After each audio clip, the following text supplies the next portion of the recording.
Atten- att-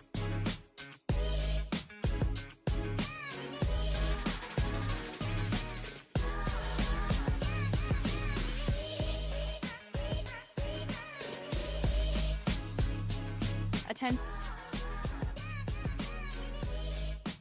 att-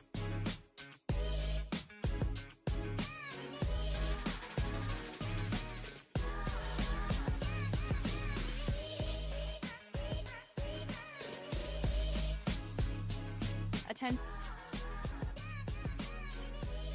att-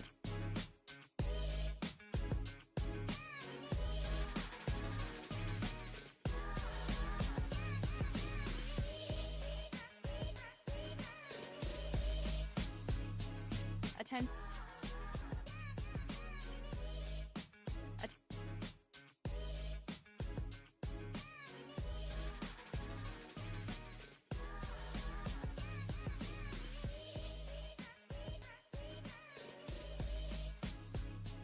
att- Atten- att-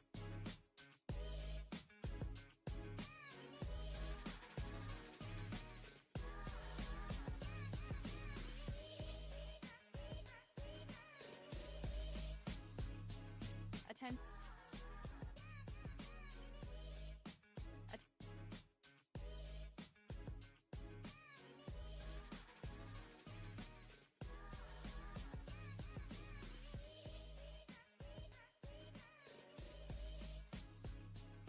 Atten-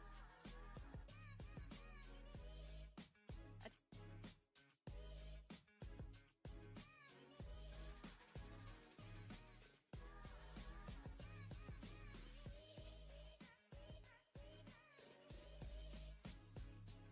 Atten-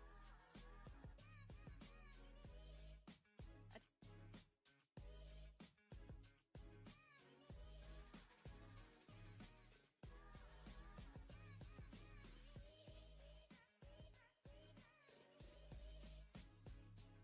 Atten- att-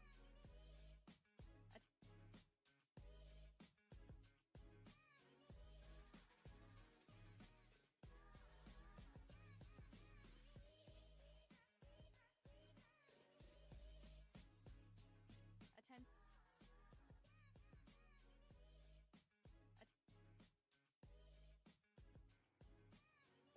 Hello, everybody. Welcome to Live Office Hours. I am your host, Coach Joshua. So, if you will, turn on those cameras. Let me see all those beautiful faces. I see that we've got multiple audiences tonight. We have people on Zoom. We have people on YouTube. We have people on Facebook. And let me know, are you guys still hearing the intro music? Or no? Did it stop? Yes or no? Did it stop? Hello, It stopped. everybody. Yeah, To it live. stopped. Hey. Okay, it was that a yes, it stopped? Yes. Yes, it Okay, did all stop. right, cool. Because for some reason it's spazzing me out here in the studio, and I'm still hearing it. So but- if you will, turn on those all cameras. right, if Let you me see guys all will, go ahead and mute for me. Here, let me just mute everybody. All right, for those of you who those don't beautiful know me, faces, let me I just see see that we've got multiple on a audiences second. tonight. We have people on. All right, let's mute Zoom. everybody. We have people on YouTube. We have people on Facebook. Okay, where's And that coming let me from? know, are you guys still hearing the intro music? Or no? Did it stop? Yes or no? Huh. That's interesting. Did it stop? Hello, It stopped. everybody. Yeah, To it live. stopped. Hey. Okay, I'm not Okay, sure. It was Hang on, that a guys. yes, it We've stopped. got Yes, it Okay, did all stop. right, cool. I'm not even saying 'Cause, anything, and I'm hearing For some reason, it's Oh, spazzing me huge out lag. here in the studio, and I'm still hearing it. Hang So on if a you will, second. turn on those All cameras. right, if let you me see guys all will, go ahead and mute for me. Here, let me. Okay, I see. Aha. Okay, sorry about that. Technology. That's what happens when you're live sometimes. So I do apologize for that. So let me start with just kind of introducing myself to everybody. Let me know that you're ready for tonight. Let me know that I don't want you to be just ready. I need you to be ready. So if you're ready tonight, give me a ready in the chat. Give me a ready in the chat. Alex, if you're not able to get in on Zoom, you should be able to get in from the link. If you can't get in from the link, just go to the YouTube link. We're also streaming on live on YouTube. Just go to the YouTube channel at Joshua Crawford Official and go to the live broadcast. It's streaming now. So if you can't get in on Zoom, just go to YouTube. We do have people in 3 places. We have Facebook, YouTube, and Zoom. I've got 5 screens I'm trying to monitor, so I may not see your comment, but that's okay. So for those of you who don't know me, for those of you, let me ask you, if this is your first time ever seeing me, now most of the people on Zoom are our students already, so I know you all. Some of you on Zoom I may not know, but for those of you on YouTube, obviously I can't see you, but if this is your first time seeing me, give me a 1 in the chat. So YouTube, Facebook, if this is your first time seeing me, give me a 1 in the chat. Okay, all right. So, all right, we have some of you, it's your first time, not a problem. Jackson, I believe I've communicated with you. So, but first live stream, no problem. So for those of you who are just joining us for the first time, let me just kind of quickly introduce me. I am Coach Joshua, so I'm Joshua Crawford, the founder of Level Up Medic. I've been an educator, an EMS educator now for going on 2 decades. I've been an educator for longer than that. I've been in healthcare for longer than 2 decades. My students call me Coach Joshua. So I'm a graduate trained certified flight paramedic, like I said, with over 2 decades of teaching and clinical experience. Now, just a little bit more about me. So my journey in EMS actually started when I was 15 years old. This gentleman right here, at the time that I knew him, he was Sergeant O'Connor. When I was 15 years old, I started riding on the rescue truck with this guy. I was supposed to spend 2 weeks with him. That would end up turning to be 2 years. I was the guy that was just so curious, so interested. I wanted to ride with Sergeant O'Connor every chance I got. He took me under his wing, treated me like a son, and kind of started me on this EMS journey. Fast forward, eventually I would become an EMT intermediate. Then I would go on to paramedic. The reason I went to paramedic school was there were just, quite honestly, when I was an EMT intermediate, I was riding as the partner with so many paramedics. And we had some that were good, but we had some that were horrible. And I felt like the patients didn't have the best possible chance. They were, at the time, I didn't know what to call it. Now I call them 950 medics. They were the ones that got enough to pass the test, but they didn't really know what they were doing. Or when I would ask questions, I'd say, like, why are we doing this? Or like, how does this medicine work? They would just say, hey, you're acting too much like a doctor. Don't worry about it. What I would later find out, that meant they didn't really know. But when I had people like Sergeant O'Connor would answer every question I would have. If he didn't know the answer, he'd say, hey, let's find out. Back then, there used to be a show, Doogie Howser, MD. And he's like, I don't know, Doogie, but let's find out. So fast forward, I said I would become a paramedic. I went on to be a level 2 instructor, then a level 3, which is the highest level, taught paramedic school for a while, then went on to become a certified flight paramedic. Had an amazing time flying around, taking care of hundreds of really critical patients in the air. That was probably the coolest thing I've ever done. I loved flying so much that I went on to flight school and became a pilot myself. I've been a pilot now for the last 5 years. Fast forward, I would end up going to medical school, and now I'm finishing my doctorate to go on to be an emergency physician. I've had some amazing opportunities, like when I lived in Barbados, Dr. Carmona, he was a former Surgeon General. A Surgeon General, for those of you who know, is the nation's highest doctor. This is Dr. Carmona and I, when I lived in Barbados, this is him coming to my house. So the Surgeon General of the United States coming to my house when I lived abroad. So our program has helped lots and lots of people pass. We can't even fit all the testimonials on a single page, but we've helped lots of people. We've had over 100 students pass successfully this year alone. I've taught over 2,000 students. And like I said, this year alone, we've had over 100 people pass. Just earlier today, I announced a brand new guy. Let's see. Oh, he's not even in this picture. I announced a brand new paramedic today, Landon. And then since this morning, we've had 2 more people pass. So there'll be 2 more testimonials. The reason I tell you all that is to let you know that we can help you. So just like we've helped a lot of these people, we can help you as well. Now, for those, I will talk about this a little later. Right now, we're just going to kind of jump right into it. Later, I'll talk about how, for those of you who say, hey, coach, I need your help too. I'm struggling to pass this test.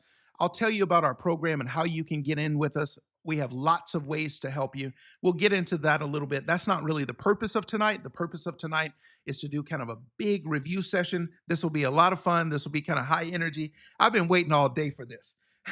So,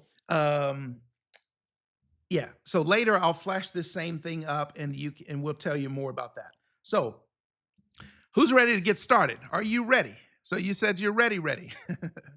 And hey, Nate, by the way, I think I just talked to you this morning. Hey, is Steven, you're here. Great. Steven, I actually want you to be one of the students that pops on first. If you need to leave a little early, that's fine. I understand that you are testing tomorrow, and we want to make sure that you're ready, okay? And are you okay just hopping on first, Steven? Sure. Was that a yes? That was a resounding yes. I can't wait, Coach. All right, no problem. Yep. All right, so we'll pop you in the box and we'll get started with you. So hold on, let me see. Looking at these multiple screens. All right, bear with me just a moment. I'm just trying to get my screen back. All right, cool. So what we're gonna do tonight is we're gonna go through lots and lots of rapid drills just to kind of get you ready. So for those of you who are in the community, oh, by the way, for those of you on YouTube and Facebook, I can't see you, so you're going to have to participate on the Zoom chat. But even for those of you on Zoom, if you're not the one that I'm calling on, I still want you to participate in the Zoom chat. So everybody, just participate in the chat. I'm sorry, not everybody in the Zoom chat.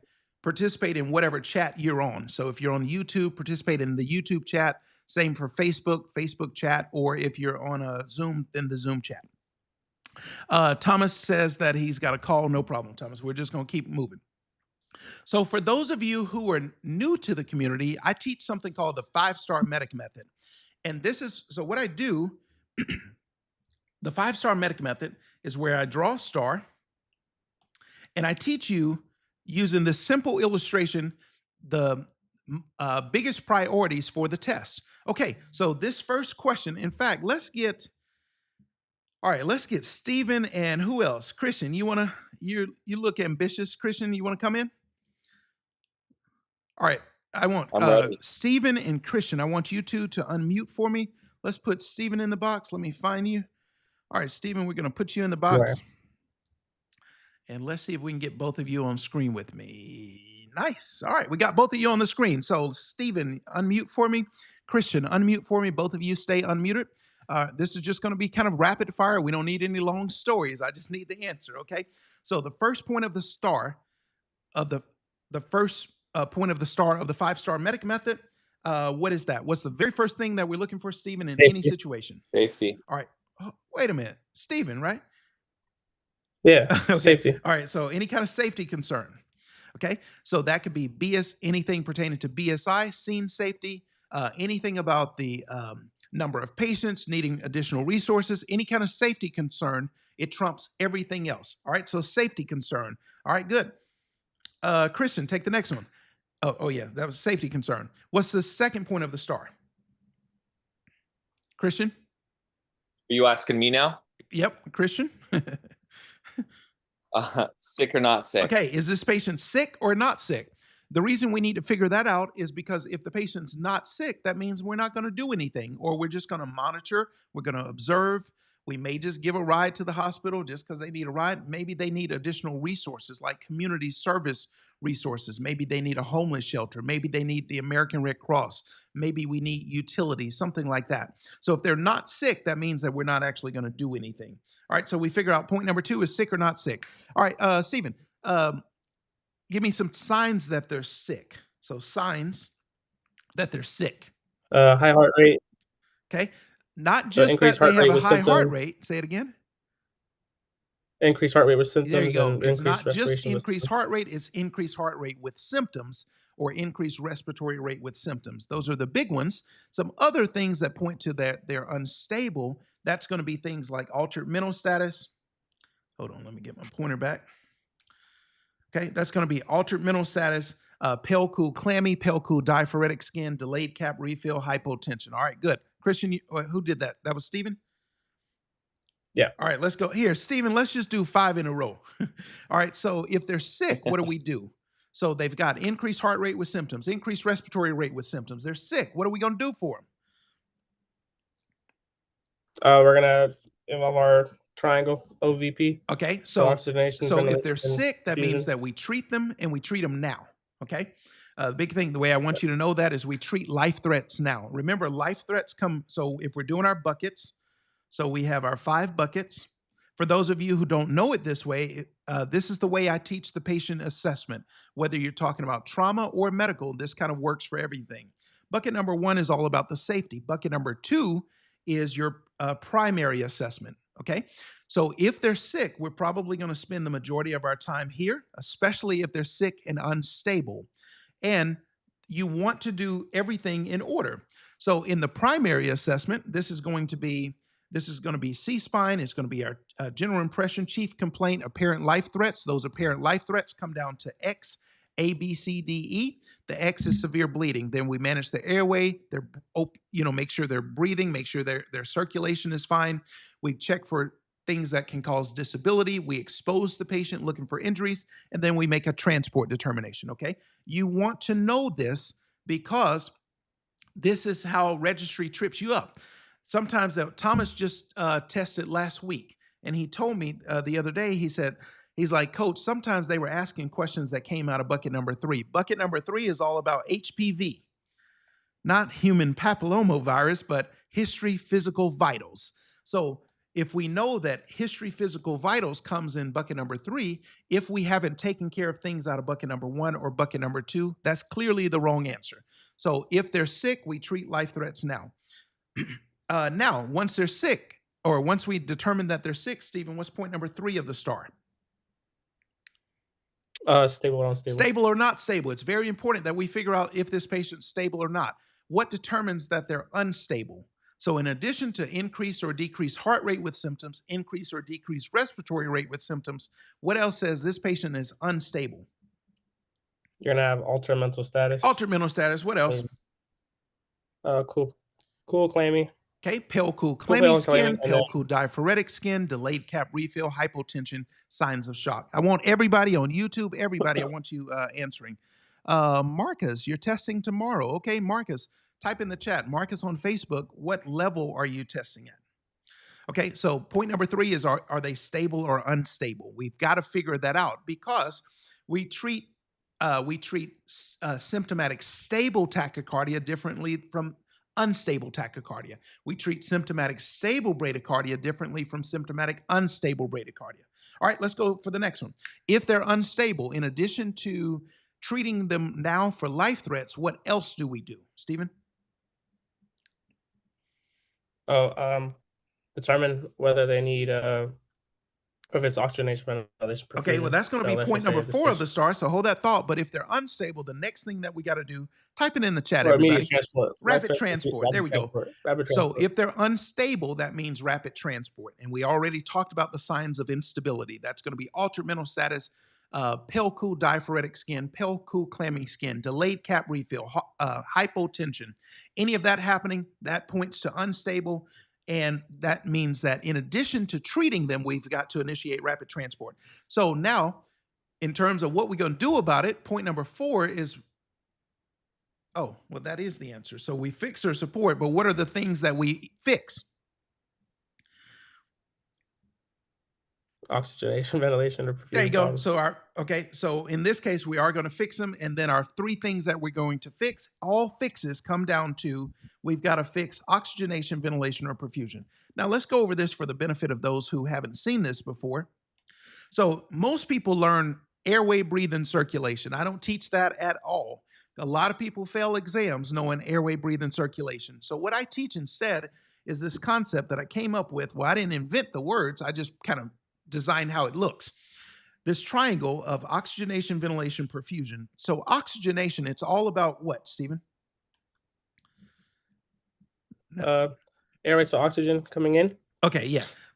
Man, I was about to say, don't embarrass me in front of the whole world, man. Okay, so this is all about getting oxygen into the body. Okay, now what is ventilation all about? CO2. All right, coming out. ventilation is all about getting rid of CO2. CO2 behaves like Stephen?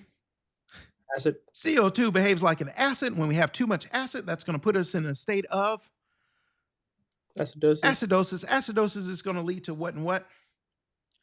Vasodilation and shock. Nice. Check you out, my man. So acidosis is going to dilate those blood vessels, and ultimately it's going to put them in a state of shock. Okay. So that's why we breathe every single day, is because our body is trying to get rid of all this acid so that we don't end up in shock. Okay. So, and then perfusion is all about blood flow. And the most important organ that we're trying to get this blood to flow to is the Brain. brain, my man. All right, good. You're on a roll so far. All right, don't let me down now. Okay, so we're trying to get blood flow to the brain. And what are the two favorite snacks that the brain loves to eat? Oxygen and glucose. Oxygen and glucose. Okay, check you out. All right, good. Let's give you a break for just a moment. Christian is just dying to get in, or he's living to get in. So, Christian, you ready? All right, we're going to tag you I'm in. ready. You got the next one. So I think I just answered this, but what's the whole point of us maintaining oxygenation, ventilation, and perfusion? We're ultimately trying to keep stuff going to The brain. everything's about getting blood flow to the brain, making sure the brain has enough nutrients. Like when we do chest compressions and cardiac arrest, it's not about restoring the heart. It's about restoring the heart to the extent that we can get blood flow to the brain. Oh, I thought I just saw Zuli there, but that wasn't her. All right, we just said the brain's two favorite snacks, Christian, are? Oxygen and glucose. Brain loves to eat, and it loves oxygen. It loves to eat some glucose. Okay, so we need oxygen and glucose in constant supply. And the fifth point of the star is anything that's time sensitive. And all these time sensitive things not only mean that you need to initiate rapid transport, but it's rapid transport to the appropriate facility. So what are some examples of, hey, Billy, what are some examples of time sensitive situations, Christian? We've got a stroke. We've got a STEMI, childbirth. Okay. Complicated childbirth, especially. Not just childbirth by itself, but complicated childbirth. Mm-hmm. Okay. What else? Anaphylaxis. Okay, so that would be more of an airway concern. So sure. So major trauma, strokes, seizures, airway problems, acute coronary syndrome, complicated childbirth. All of these are time-sensitive situations where you need to go to the appropriate place. So registry sometimes will ask these questions about, okay, you've got such and such situation happening and the weather is this bad or whatever. What you want to be always thinking about when they give you these kind of time-sensitive situations and they give you something about the weather, you want to be thinking, okay, let's say it's just raining and maybe the ambulance can't go as fast because the roads are slippery, the roads are wet, the roads are more dangerous. That doesn't automatically mean that a helicopter can't fly. Now, of course, thunderstorms, things like that would be a factor, but so whenever they give you something about a time-sensitive situation and they tell you stuff about the weather, you want to immediately be thinking, ooh, air transport might actually be appropriate. Okay, let's keep going. Now, when it comes to taking a test, there are 5 steps to taking a test. Okay, every kind of test. I told you guys that I've passed every single test on my first attempt. What's the first step of taking a test? And I've used these exact same methods. What's the first step? Everybody type in the chat. Even on YouTube, you got to be quick with these fingers, though. What's the first step to taking a test, Christian? Read the question. There you go. Read the actual question. Now, so for instance, let's say the story, they give us this long story about grandma. So it starts off, you got a 54-year-old grandma. She went to McDonald's. She got a McFlurry, the M&M's one with extra M&M's, Reese's peanut butter cups. But the actual question is, what's the mechanism of action for aspirin? I didn't need any of this story to answer that question at all. I just needed to know the question. And the question was, what's the mechanism of action for aspirin? It don't matter what they give me, the answer is still going to be the same. The mechanism of action for aspirin, is it irreversibly? Well, I can't tell you yet because that's coming up. So step number 1 of the 5 steps to taking a test is to first read the question. All right, why do we read the question first again, Christian? To ignore all the fluff if it's unneeded. Yeah. And to save time. Yeah, we don't want to get lost in the story, because sometimes you get so lost in the story, you forgot what the question even was, but you didn't even need the question at all, or you didn't need the story to answer the question. Okay. What's step number 2 of the 5 steps to taking a test? Deciding if it's a 1-step or a 2-step. All right. 1-step or 2-step. What does that even mean for the folks at home? 1-step, you don't need to go back and read the scenario. 2-step, you need information to answer. Okay. So it's either a 1-step or a 2-step. A 1-step means that I can make 1 step from the question to the answer. In a 2-step, I got the question, but then I need a story before I can go to the answer. Okay. So I'm going to have to make at least 2 steps there. The reason we want to know this, because there again, if it's a 1-step question where they're just asking me a simple concept like what's the mechanism, or what is the class of this drug, or what does this medication treat?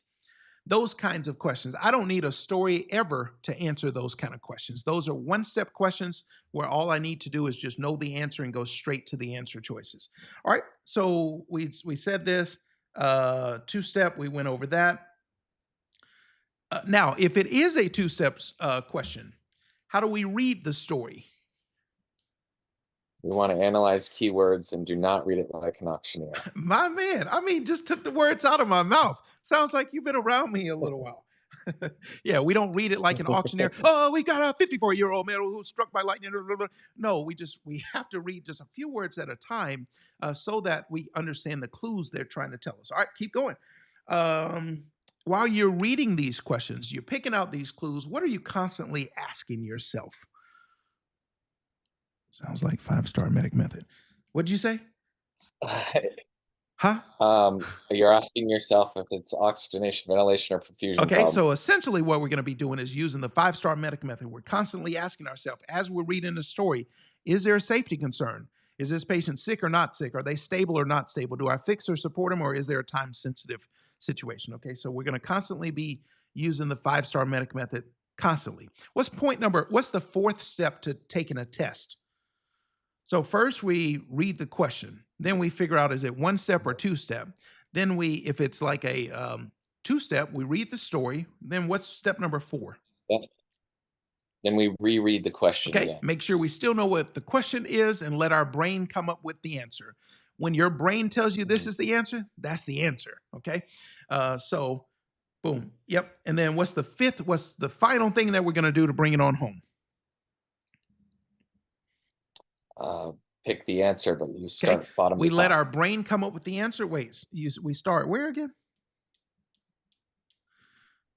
You start from the last answer and work your way up. Okay, there we go. We're going to start at the bottom. The reason we start at the bottom is the distractors more often come from the top.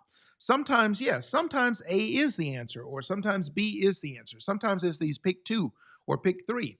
And yeah, so sometimes the top answer is the answer, but a lot of the time, when you look at a lot of different tests, statistically, more of the distractors come from the top. So we're always going to kind of play the odds, and we're going to start from the bottom. We eliminate answers as we go. If it's wrong, it's wrong because it either fixes the wrong problem or it jumps to one of our seed tricks. Okay, so we're going to start from the bottom, eliminating as we go. Let's keep going. Now, if the answer just immediately jumps out at you, so let's say you've got 5 answers here, and you immediately see the answer, what are you going to do? Click it and move on. We're going to click it and move. I mean, check you out, Christian. You just want to take over? Now, so what if the answer doesn't jump off the page? So, Stephen, you're testing tomorrow. Somebody else, Marcus, said he's testing tomorrow. What do you do if you don't just immediately see the answer? Now you're going to start at the bottom. Seed trick. Okay, now you're going to start at the bottom and you're going to eliminate things that you can. Okay, so we'll go from the bottom first. Why do we start at the bottom? We're trying to ignore the distractors. What if you're down to 2? You got 2 answer choices and you're like, I don't know which one of these is right. What are you going to do in that situation? Bottom answer. Seed trick. Okay, so we're going to see if we can eliminate things based on our seed tricks. So S is for scope. Anything that's outside of our scope, that's wrong. Okay. Anything that's too expensive, that's probably wrong. Anything that jumps to anything that's too advanced too quickly, that's probably wrong. Anything that delays care, we never delay care. Anything that's going to delay care is probably the wrong answer. So we're going to use our seed tricks to eliminate extra wrong answers. We're also going to get us back down to, is it an oxygenation problem, a ventilation problem, or a perfusion problem? Those all problems come down to one of three things. It is always an oxygenation problem, a ventilation problem, or a perfusion problem. Now, yeah, sometimes it's two things. Sometimes it's three. But we've got to figure out, okay, what's the main problem and what's going to harm this patient if I don't take care of it right away? Okay, let's keep going. All right, good. Okay, good. We just went over the seed tricks. Now we're going to shift gears. Okay, let me get out of this testing part. Oh yeah, this part right here about after you click that answer, of course, with the test, you can't go back anyway. So we're just going to keep moving. We're going to forget I ever even had that question, and we just keep moving forward. All right, now let's get some new blood in here. Let's see who we got. Coach, you forgot if you couldn't figure out between the two, you pick the bottom one and play the odds and move on. There you go. If you've done everything that you can to eliminate an answer, and you're still down to two answers staring you in the face, because the clock is still ticking, even if I have to sacrifice one question, I'd rather get the next 20. If I got to let one go for the next 20, so be it. I've got to let one go. You don't have to have every question right to pass the test. You have to make enough safe decisions to pass the test. All right, Clay, you ready? Oh, by the way, Clay. How did I know you were gonna choose me? Hey, Hayden, I saw you next. Let's put you in. Let's swap out Christian for Hayden. I saw that one coming. Okay. All right. Now, the guys did really well, ladies. So I need you to bring it. Okay. The world is watching. We got patients who are dependent on us. All right. We got Hayden. We got Clay. You ready? You all ready? Ready. All right. Go ahead and take a real deep breath. Real deep breath. Come on. So we got to improve that oxygenation so we can get some oxygen and more glucose to the brain. All right. You ready? Hayden, are you ready, or are you just playing? I'm trying to be ready. Well, that's not what I asked you. I didn't ask you, are you trying? Are you ready? I said, you ready? I'm ready. All right, let's go. So, Hayden, instead of ABC, what do we use instead of that? We don't do ABCs around here. We don't do airway, breathing, circulation. What do we call it? Hayden. Oxygenation, ventilation, perfusion. Okay. Yeah. Okay. All right, teammate. Thank you, teammate. Yes, oxygenation, ventilation, perfusion. So sure. I mean, yes, I could call this airway. I could call this breathing, and yes, I could call this circulation. It's just it doesn't really help most of you. And so you're going to see, obviously, for those of you in the program, you know I constantly use oxygenation, ventilation, perfusion. I tie everything back to that. Okay. So, all right, Hayden, I need you to warm up. In fact, yeah, we'll just stay with you, Hayden. Let's go 10 in a row. So why do we not just say airway? Or like, why do I say airway instead of, or I'm sorry, why do I say oxygenation instead of airway? Because it could be an oxygenation problem. Yeah, because not every oxygenation problem is an airway obstruction. So if you only think airway, you think it all is about like the airway itself. Sometimes the airway is fine. Like let's say you have a patient who's in cardiac arrest. No, let's not even say cardiac arrest. Let's say you go to a funeral. This is a horrible example, but we're going to make it work. So let's say you go to a funeral, a person's laying in a casket. Flies are coming in and out of their airway. Their airway is fine, but they don't have any oxygenation going on, right? So every situation that's involved in the airway is not or everything that's involved in oxygenation is not always an airway problem. That's what I want you to know. All right, let's keep going. Hayden, how do we measure oxygenation? All right, we're starting with the easy round. How do we measure oxygenation? Do we have any kind of monitoring device that measures oxygenation in the blood? The pulse ox? Okay, yeah. So you're- So yes, our SpO2, that's going to be our pulse ox. Now, is Hayden answering or Clay answering? That's Hayden, not me. Okay, cool. Yeah. All right, so Hayden, let's go. Let's pick it up a little. So ventilation problem usually means they have too much of what? CO2. Too much CO2, too much carbon dioxide, and that too much carbon dioxide leads to what, and what? Acidosis. Okay, so CO2 leads to acidosis. Acidosis leads to Vasodilation. vasodilation, and vasodilation ultimately leads to Shock. There you go. All right, so acidosis, vasodilation, and shock. Check you out, Hayden. All right, so perfusion. Perfusion is all about what? Getting blood to the brain. All right, why are you saying it so slow? I'm trying to wake my brain up. Okay, because you need a I've little been more sick. perfusion to your brain, clearly. Yeah. Yeah, that's okay. Yeah, I do. Perfusion is I all do. about getting blood flow to the brain. Absolutely. Yeah. Now, so what are some, when it comes to respiratory situations,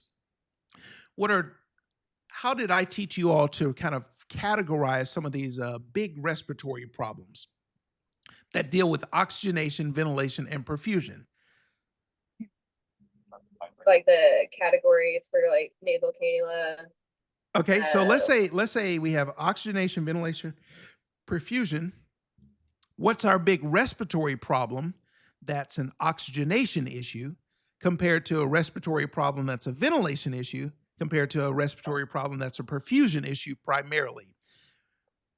Which one is mainly the oxygenation? All right, let me help you out on this one. So this is going to be, oh, hey, Jeff got it. Okay, Jeff, help him out for just a moment. Just come off mute. Yeah. Come on, Jeff. You know what? I didn't even give the teammate a chance. My bad. Clay, you got this? I guess I'm helping. Fluid in the lungs. There you go. And fluid outside the lungs. And then blocked blood flow. There we go. Okay, so fluid in the lungs is which kind of problem primarily?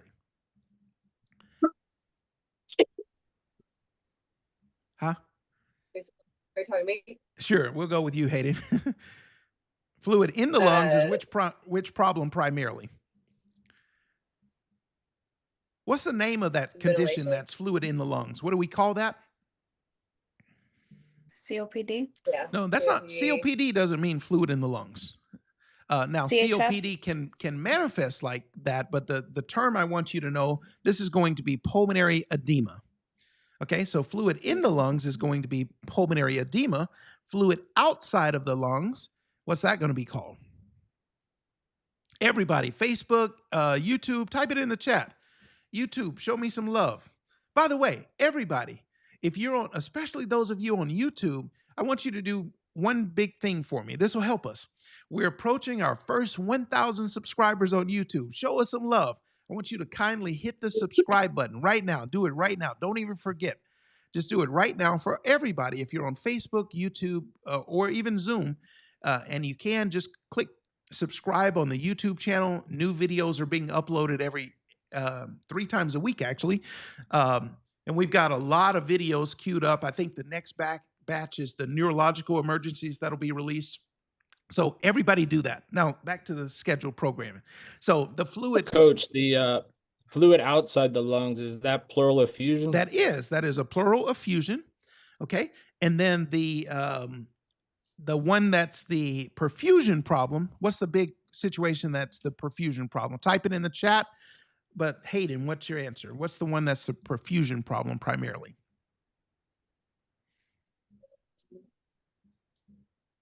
So perfusion is all about blood flow. So what deals with the lungs and blood flow? That's pulmonary embolism. All right, that's going to be a pulmonary embolism. Now, Jeff, you go back to sleep. Okay. All right, good job, Jeff. So the main, here, actually, yeah, so fluid in the lungs, that's going to be what again, Hayden?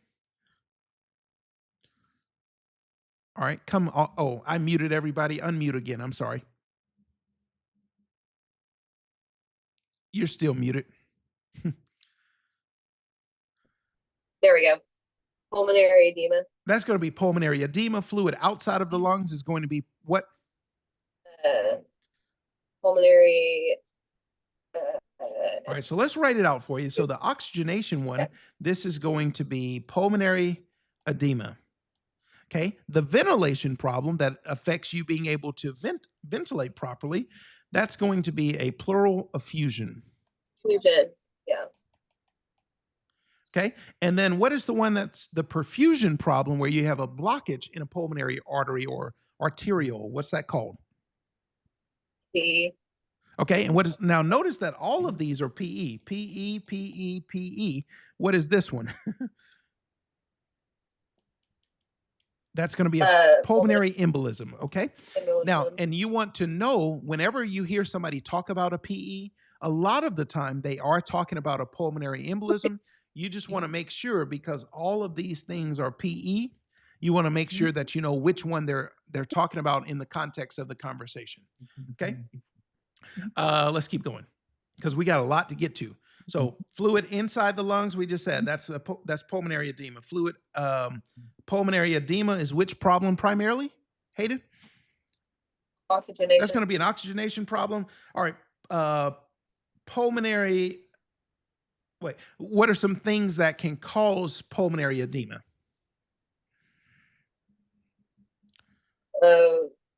Or what are some things that are kind of associated with pulmonary edema? So when it comes to pulmonary edema, you have things that are cardiogenic causes. So that's dealing with the heart itself.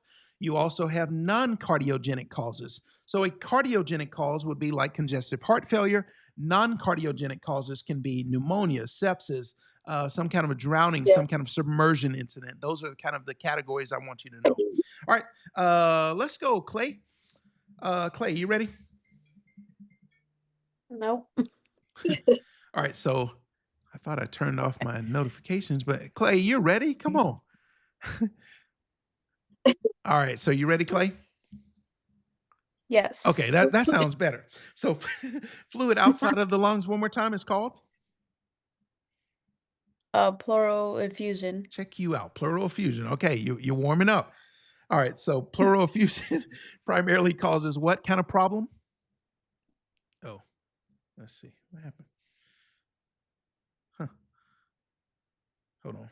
Back up just a minute. Let me just, my deck just passed out on me. The tech is just acting crazy tonight. Let's see if we can get it back. Okay, let's see. All right, so pleural effusion causes what kind of problem?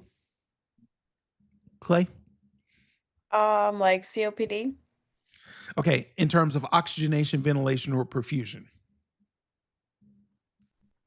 Ventilation. All right, that's primarily going to be a ventilation problem. And then when you have a blockage in blood flow, that causes, or that is known as a blockage in blood flow in a pulmonary artery or arteriole. What's that called?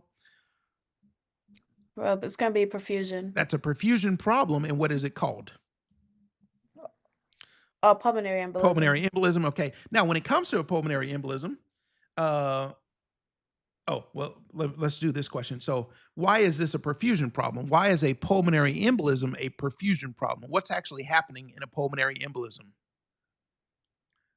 What did I just say?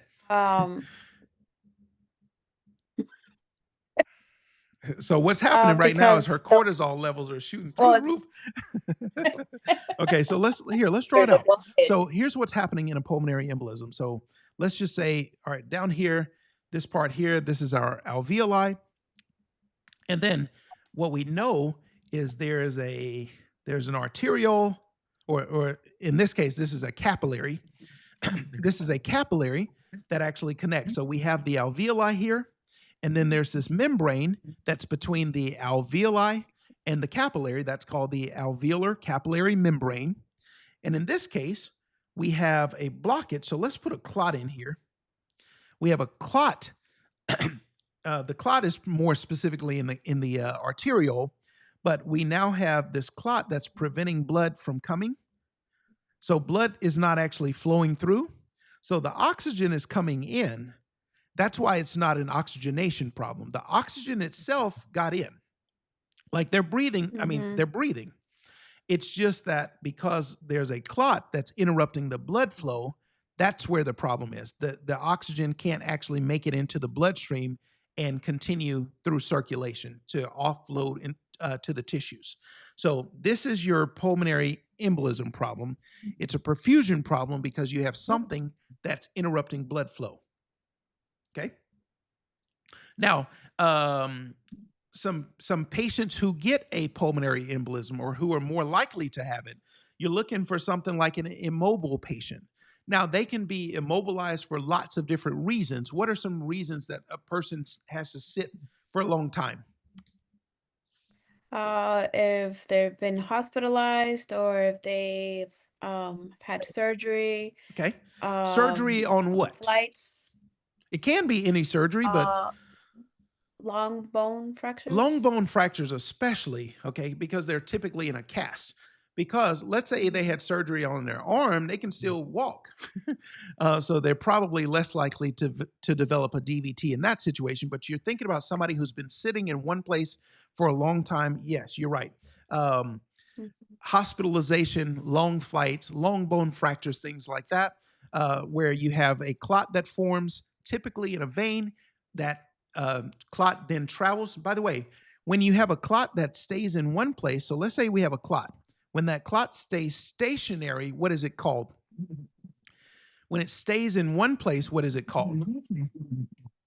A thrombus. Nice. That's called a thrombus. But once this clot packs up its suitcase and then moves, then what is it called?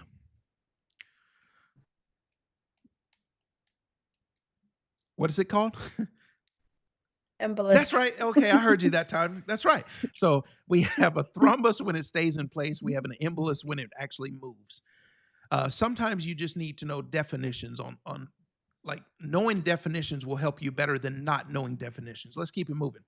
So we already talked about long bone fractures, bedbound, hospitalized, long flights, especially long haul international flights. So for you, for everybody, for anybody watching, if you are on a long flight, you want to make sure that you're getting up and walking down the aisles of the plane every so often, every couple of hours, because you definitely don't want to have a clot. If this clot actually makes its way into the pulmonary circulation, let's say it actually lodges in a pulmonary artery, or let's say especially if it lodges in the saddle between the left and right lung, now you can have a saddle PE. That's often fatal because you can have a lot of these are found on autopsy because you block blood flow to both lungs. You block the left and the right side. That can definitely be fatal. Let's keep it moving. A big thing that you want to watch out for is, I think one of the comments from somebody is about pregnancy. So if you have somebody who was pregnant and then they gave birth, and now within 24 to 48 hours after birth, they start having trouble breathing, what are we likely to suspect here, Clay? A clot. Okay. And we're likely to suspect a clot, but what is this clot probably made of if they're pregnant?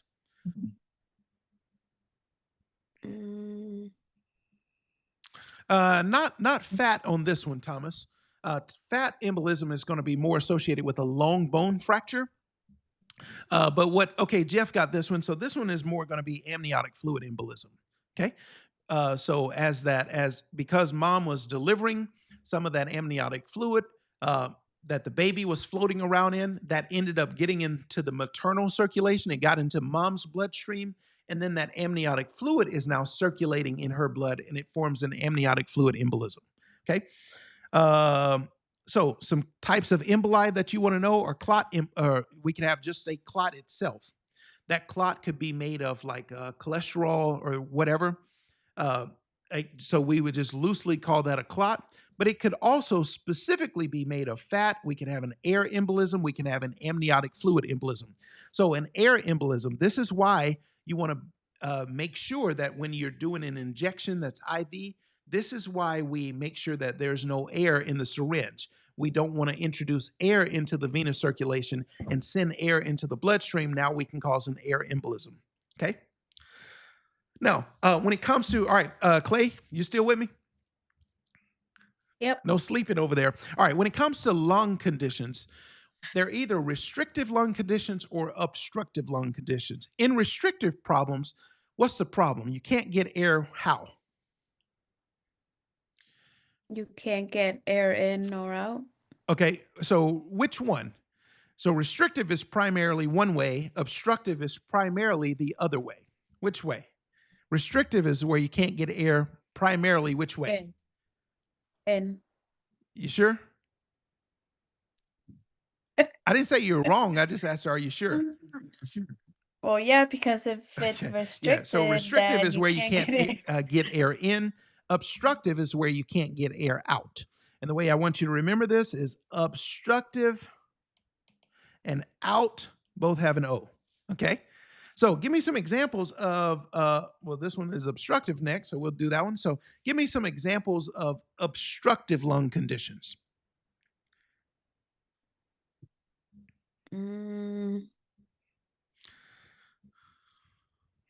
Okay. How about chronic obstructive pulmonary disease? Okay. And then under the COPD umbrella, what are some other things that kind of fall under that umbrella? Like emphysema, chronic bronchitis. Okay. Chronic bronchitis, emphysema. What else?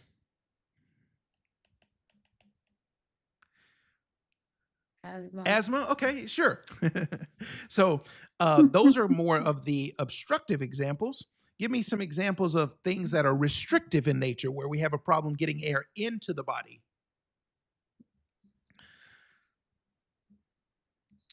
Hayden, you want to help her out? Anaphylaxis. Okay, so anaphylaxis, it could. I mean, anaphylaxis absolutely.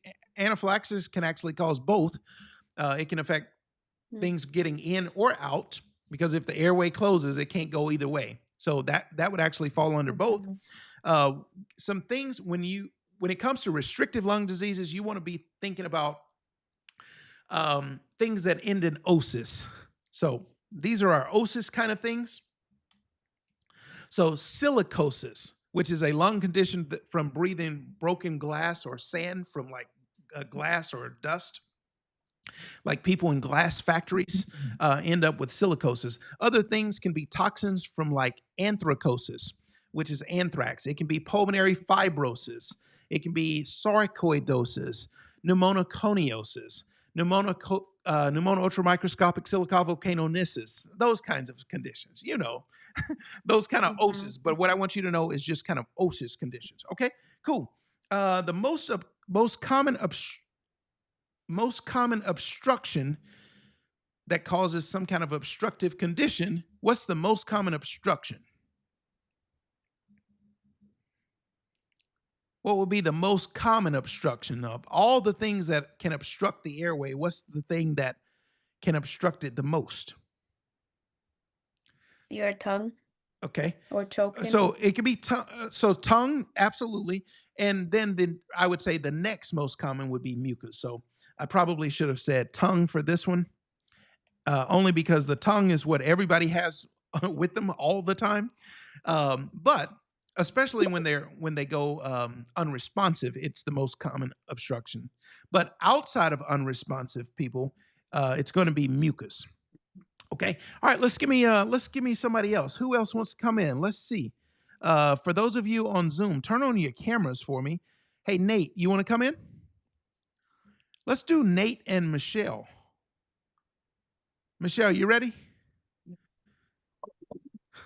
Hey, I'm driving right now, but I got my earbud in. I can hear you. Okay. Well, if you're driving, I want you to be safe. How about Jackson? Jackson, you want to come in? Was that yes? Sure, yeah, I'll come in. All right, cool. Let me find you. Say hello, Jackson, so I can find you. Hi there. Okay. All right, let's put Clay out. We're gonna send her packing. All right, you're out of here. Hayden, sorry, but you got to go. All right, so Hayden, we're gonna send you out for just a moment, but don't go anywhere because we may bring you back in later. All right, so now let's put Jackson in the box. Jackson, turn on your camera for me. Okay, cool. And then who else? Who else can I go with next? Let's go Alex. We'll go guys again. Alex, you ready? Ready. All right, so we got Jackson, we got Alex. Jackson, where are you in the world? I'm in Kansas City. Kansas City, okay. And then Alex, where are you? Peatone, Illinois. Okay. All right. So we got our Midwest family here. All right. So let's keep going. You all ready? You ready? Ready? Let's get it. Okay. Let's get it. I like that enthusiasm, my man. Okay. So if you can't blow off CO2, what rises? Your your acid. Yeah. Your CO2 rises. If you don't blow it off, your CO2 level rises. Now, what's our normal end-tidal CO2 supposed to be? 35 to 45. 35 to 45. 35 to 45 what? How do we measure CO2? It's in what units? Say it. Mercury. Come on, say it with your whole chest, man. Yeah. All right, that's gonna, because CO2 is a pressure, we measure it in millimeters of mercury, just like we do in blood pressure. Okay, so CO2, our normal CO2, our normal end-tidal CO2 is 35 to 45 millimeters of mercury. I think this is the next question. Okay, if it rises again, I mean, or if it continues to rise, it's going to lead to what and what again? Acidosis. And shock. Okay. Vasodilation. Acidosis, vasodilation, and shock. Boom. Check you out. COPD. What's another name for COPD? What's kind of the nickname for COPD? We describe these COPD patients as what?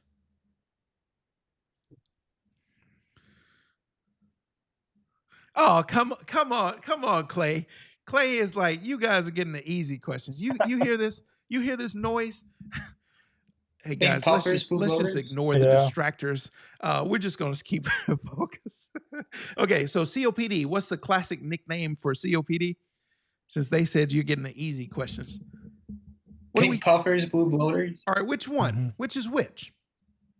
Blue bloaters is COPD. Pink puffers is emphysema, I believe. Okay, let's see. COPD, yes, that's going to be our blue bloaters. Now, you don't want to tell this to your patient, you blue bloater. Sit down, you. Like, we would never say that, but that's just kind of a name that we use. But this is not something that we would document or any of this. This is just kind of how they present. So a COPD patient, let's make some sense of this. We don't want to just, because 950 medics know stuff like that. That is called a blue bloater. 3,000 level medics, which is what we're becoming, we understand the how and the why. Why are they blue? So let's talk about it. So the COPDer who has this kind of blue bloater situation, why are they blue? Or first of all, why are they bloated? And when we say bloated, what we mean is they have kind of this barrel chest appearance where the front of their chest gets bigger and then the back also gets bigger, so they kind of shape like a barrel. But why do they have this kind of barrel chest bloated appearance? I'm not too sure of why they get that big, but you want to know, man? You want to know why? I know they're low on O2, and then their body switches from carbon dioxide to oxygen is when their body tells like when to breathe, things like that. Okay, so that's good. But give me a little more than that. Okay, so a lack of oxygen, that can explain. So the hypoxia can explain them being kind of cyanotic. Okay, they have cyanosis. They have central and peripheral cyanosis, so their body kind of looks blue. So cyanosis, cyano means blue. Cyanosis is an abnormal condition of bluing. So they have this kind of cyanotic appearance. That's a blue. That's due to lack of oxygen. So that's hypoxia. Why do they have this bloated problem? Because in most obstructive conditions, they have what? Like what's, other than the tongue, what's the other big cause of obstruction that we just talked about a few slides back? Mucus. So what happens is you now have mucus in the airways. So sometimes some air gets in, it kind of sneaks in because they're not dead. So some oxygen is getting in. But what's happening is when this CO2 tries to blow off, it rushes up against this mucus. The mucus is in the way. And so now what happens is more and more air gets in, but they have a hard time getting rid of it. So this air starts getting trapped.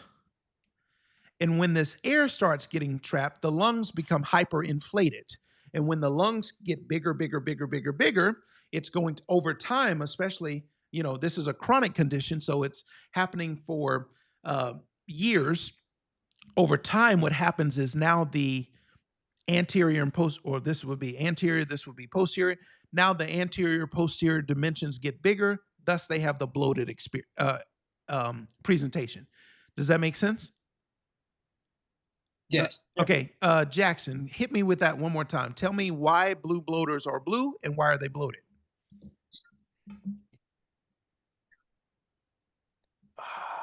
I'm gonna let you go. All right, teammate. Don't leave him out to dry. I'm gonna pass on this one. I'm nervous.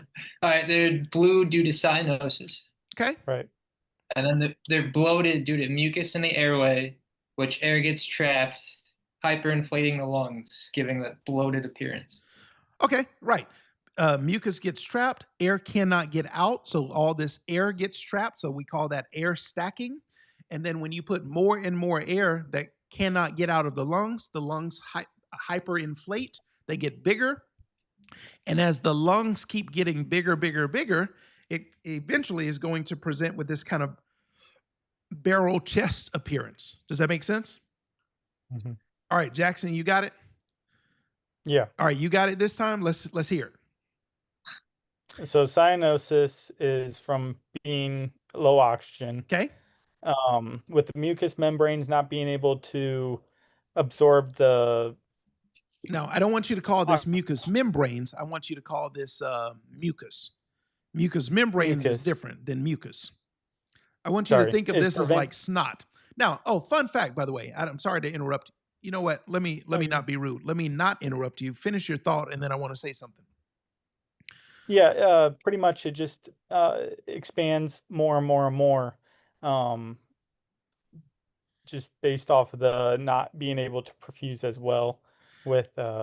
Not so much. I don't want you to mix up terms because you said perfusion. This is more of a ventilation problem where you can't get the air out. Yes. Okay? Yes. That's different from perfusion. Remember, perfusion is all about blood flow. This is not a blood flow issue. This is an air movement issue. Okay? Right. Now, anybody ever notice how sometimes you have to clear your throat and you go, right? Why do you do that? When you have to clear your throat, what are you actually doing?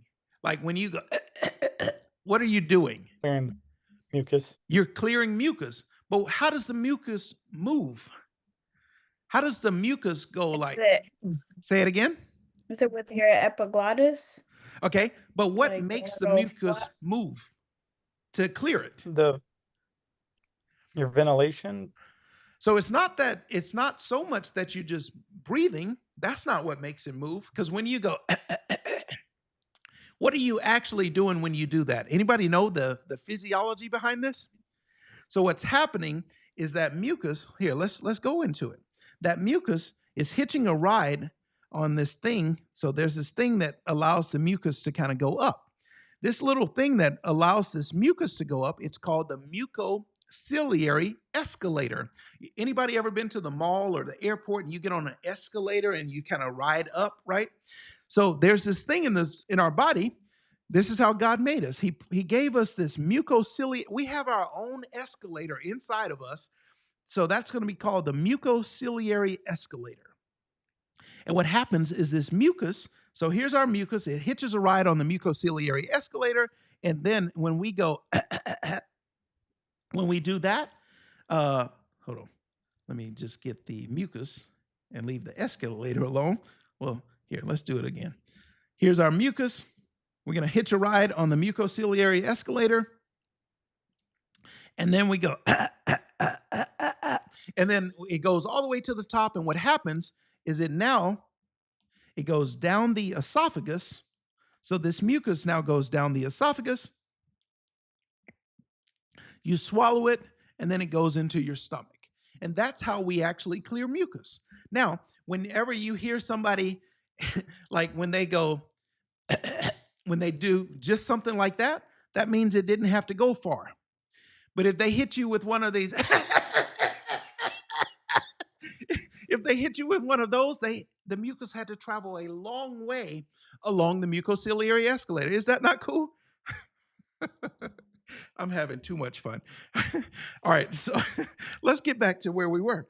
All right, let's keep it going. So you already talked about this, Jackson. So COPD Actually, okay, I don't want to confuse you here. I may have confused you on this one. In COPD, what's the respiratory drive? Oxygen. Okay, say it again. What are you calling it? Oxygen. It pretty much, I'm assuming your brain can tell if you need more oxygen based off a low oxygen. Okay, so what do you call that? So in COPD, they have unhealthy lungs or diseased lungs. That's going to be our lack of oxygen drive. So that's our hypoxic drive. And then healthy lungs, how do healthy lungs breathe? What's the trigger to breathe in healthy lungs? CO2. Okay, and what do you call it? So one of them is a lack of oxygen. The other is an increase in CO2. And what's that called? That's going to be called a hypercarbic or hypercapnic drive. Okay? Hypercarbic or hypercapnic drive means the trigger is due to too much CO2. Okay? Now, let's keep going. Okay, so in a normal, so I'm sorry the way, I didn't mean to put both of these in the same slide. In this question, it's actually asking about healthy lungs. In healthy lungs, it's going to be a hypercarbic drive or hypercapnic drive. But in diseased lungs or unhealthy lungs, then it's going to be a hypoxic drive, okay? Now, where in your body does it detect lack of oxygen or too much CO2? Where is that going on? Medulla oblongata. Okay, so in the medulla oblongata of the brainstem, what are those things that do the detection? What are those little detectives that say, "Ooh, we got too much we have too much CO2 or we have a lack of oxygen"? What are those things called? Man, my man Thomas, who's a brand new paramedic times 6 days, is on it. What's that called? Going back to this, these things that detect your hypoxic drive or hypercarbic drive, these are receptors. Now, which kind of receptor? These are chemoreceptors, because oxygen and CO2, these are types of chemicals. So these are gases, so types of chemicals, therefore these are chemoreceptors. We also have baroreceptors. Baro, and the word baro means pressure. So baroreceptors are what detect your pressure, like blood pressure, okay? So, but chemoreceptors are the ones that detect a low oxygen or more CO2. All right, let's keep going. Let's go, Alex. I want you to take the next, let's go, give me about 10 in a row. COPD, their pulse ox target range is what for COPD? They probably are not going to be like normal, but what is their kind of range? 88 to 92%. 88 may be a little low. 90 is the threshold for hypoxia, so we want them to be a little higher than that. So about 90, 92. And some books will even say 91 to 93. Some will say 90 to 93. What's so special about the 90 part? Why is it that 90 is like a cutoff for hypoxia? Because when we have an SpO2 of 90% saturation, what does that equal in terms of the oxygen level in the blood? Yeah, that equals a SpO2 of 90% equals an oxygen pressure. We don't want to say pressure we don't want to say percent for the oxygen, but that's going to be a pressure of about 60 millimeters of mercury. Okay. So now, why is this number so important? When else do we need to know this? It comes into play with intubation. So if you're ever intubating somebody and somebody needs to very closely watch their sat, you're probably not going to have a end-tidal yet unless you're using a nasal one. But you probably shouldn't be using that because we need to be using a nasal cannula for pre-oxygenation. That's where we're going to take a nasal cannula, turn it all the way up to 15 liters per minute. This is the only time we do this. We do apneic or pre-oxygenation prior to intubation. Why do we do that, by the way? If we're getting ready to intubate somebody, why do we flood their nostrils with oxygen before we intubate them? And we do this for several minutes. Why do we do this? So somebody says that intubation takes time, but what are we trying to, like, the time is going to cause what? So Stephen got this one. We're trying to wash out all of that nitrogen so that, because remember in air, we have most of the molecule is nitrogen. So roughly about 79% of the molecule is nitrogen, and then roughly about 21% is oxygen. So in one molecule of air, most of it is nitrogen anyway. In this case, we want to wash out all of that nitrogen, flood their body, flood their circulation with oxygen to prevent them from going into hypoxia.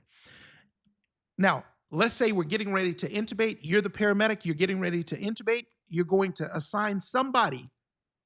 Their only job, assuming that you have enough resources, their only job is to watch the SAT. And I mean watch it like a hawk. And I want them calling it out to me. I want them, like, I'm going to instruct them that the moment I hit 91, tell me. So we're at 94. All right, 93, 92, 91, stop. Now, at that point, I'm stopping the intubation attempt because once I tiptoe into 90 SpO2, their chance of mortality shoots through the roof. Their likelihood of dying just went way up once they become hypoxic. And why? Because, so hypoxia, what does it lead to? Hypoxia leads to, Alex? Ischemia. Oh, well, so first we have ischemia, which is a lack of blood flow. Oh, but okay. if we Ischemia, keep progressing, this hypoxia is going to lead to respiratory distress. Respiratory distress. Respiratory distress is going to lead to respiratory failure. Respiratory failure. Respiratory failure is going to lead to respiratory arrest. Respiratory arrest. Respiratory arrest is going to lead to cardiac arrest. Cardiac arrest. So what I just said is if this patient ever becomes hypoxic, their chance of death goes way up. This is why if you're ever intubating, we're going to have somebody call it out. Hey, the moment I hit like 91, I want them to say out loud, they are the most important person in the ambulance, in the house, or anything at that point. I want them to say, stop. And at that point, I'm going to withdraw my blade. I'm going to stop that intubation attempt. We're going to bag this patient back up. We're going to make sure that we're oxygenating, we're ventilating well through a BVM. Plus, now, do we ever use a BVM by itself, Jackson? No. Okay, BVM is always three things. OPA or NPA. Say it again. We either have an OPA or NPA. All right, so we always use a BVM with the other cousin. So it's Three Stooges. We're going to use an OPA or an NPA. Now, if you're a paramedic or an EMT or an advanced EMT and you're using a BVM without using an airway adjunct, stop it. Don't do that again. That's a 950 kind of medic. We don't do that. Like 3,000 level medics, we don't do that. If you're using a BVM, this patient probably needs some additional ventilatory support to help protect their airway. So anytime you're using a BVM, you need to think, I should probably be using an OPA or an NPA unless it's contraindicated, okay? So we're gonna use an OPA or an NPA, and then we're gonna power it up with O2. All right, let's keep going. Everybody got that point about why we don't, if the SATs are falling, we have to stop the intubation, because if they reach 90% SAT, their likelihood of mortality goes way up. Is everybody good on that? Yes or yes? Is that yes or yes on the, we're good on that? Okay, good. Yes. All right, let's keep going. Yes. Emphysema, we said that blue bloaters or your COPD patients, emphysema is the nickname for that is, Jackson? Pink puffer. That's our pink puffer. No, pink puffers. How do these patients breathe, these emphysema patients? I'm not quite sure. Okay, so they're called a pink puffer. What's the puffer part of the pink puffer? Oh, isn't that the red? Isn't that blood like getting into their? I could be wrong, but I thought there was something to do with that. So how do they breathe? So your classic kind of, they have this kind of pursed-lipped breathing. What it is where they kind of purse their lips. It's kind of like what they do is they create a very narrow hole for air to come out. What's the purpose of that? What is the purpose of breathing with this pursed lips where you keep your lips together and what's the purpose of that? They're creating PEEP. There you go. So PEEP. So what we're trying to do is we're trying to keep a little back pressure. Oh, you don't see what I'm doing. We're trying to create a little back pressure in these alveoli to have the surface tension to keep the alveoli open. Okay? We don't want this alveoli because what's happening, what normally should be inside the alveoli that keeps the alveoli open? What normally should do this? Surfactant. Surfactant. Okay, so surfactant is supposed to be in here. So let's just put it. Let's call that surfactant. That's what's supposed to be there. By the way, who makes the surfactant? The type 2 pneumocytes. Who said that? Come on, my man. That's what I'm talking about. So this is going to be type 2 pneumocytes that make the surfactant. Come on, Alex, you're on a roll, my man. The world is watching. It's me and you. It's just me and you. Don't even care about the world right now. When does this get made, my man? The 34th week of gestation. Okay, so some books will say 32, some will say 34, but approximately 32 to 34 weeks gestation.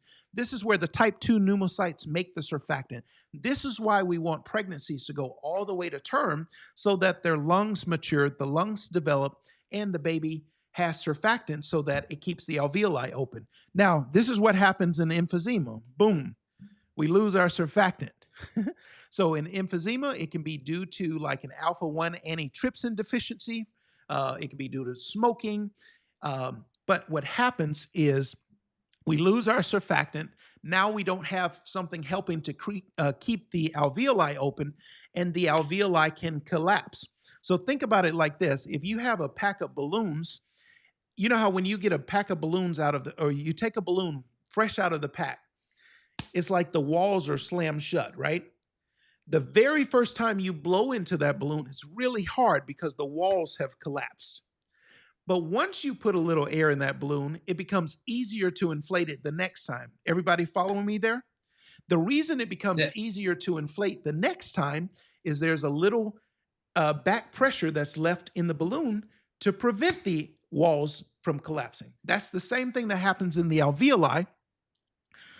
What they do is they purse their lips, and what that does is it creates a little back pressure to keep these bad boys from collapsing.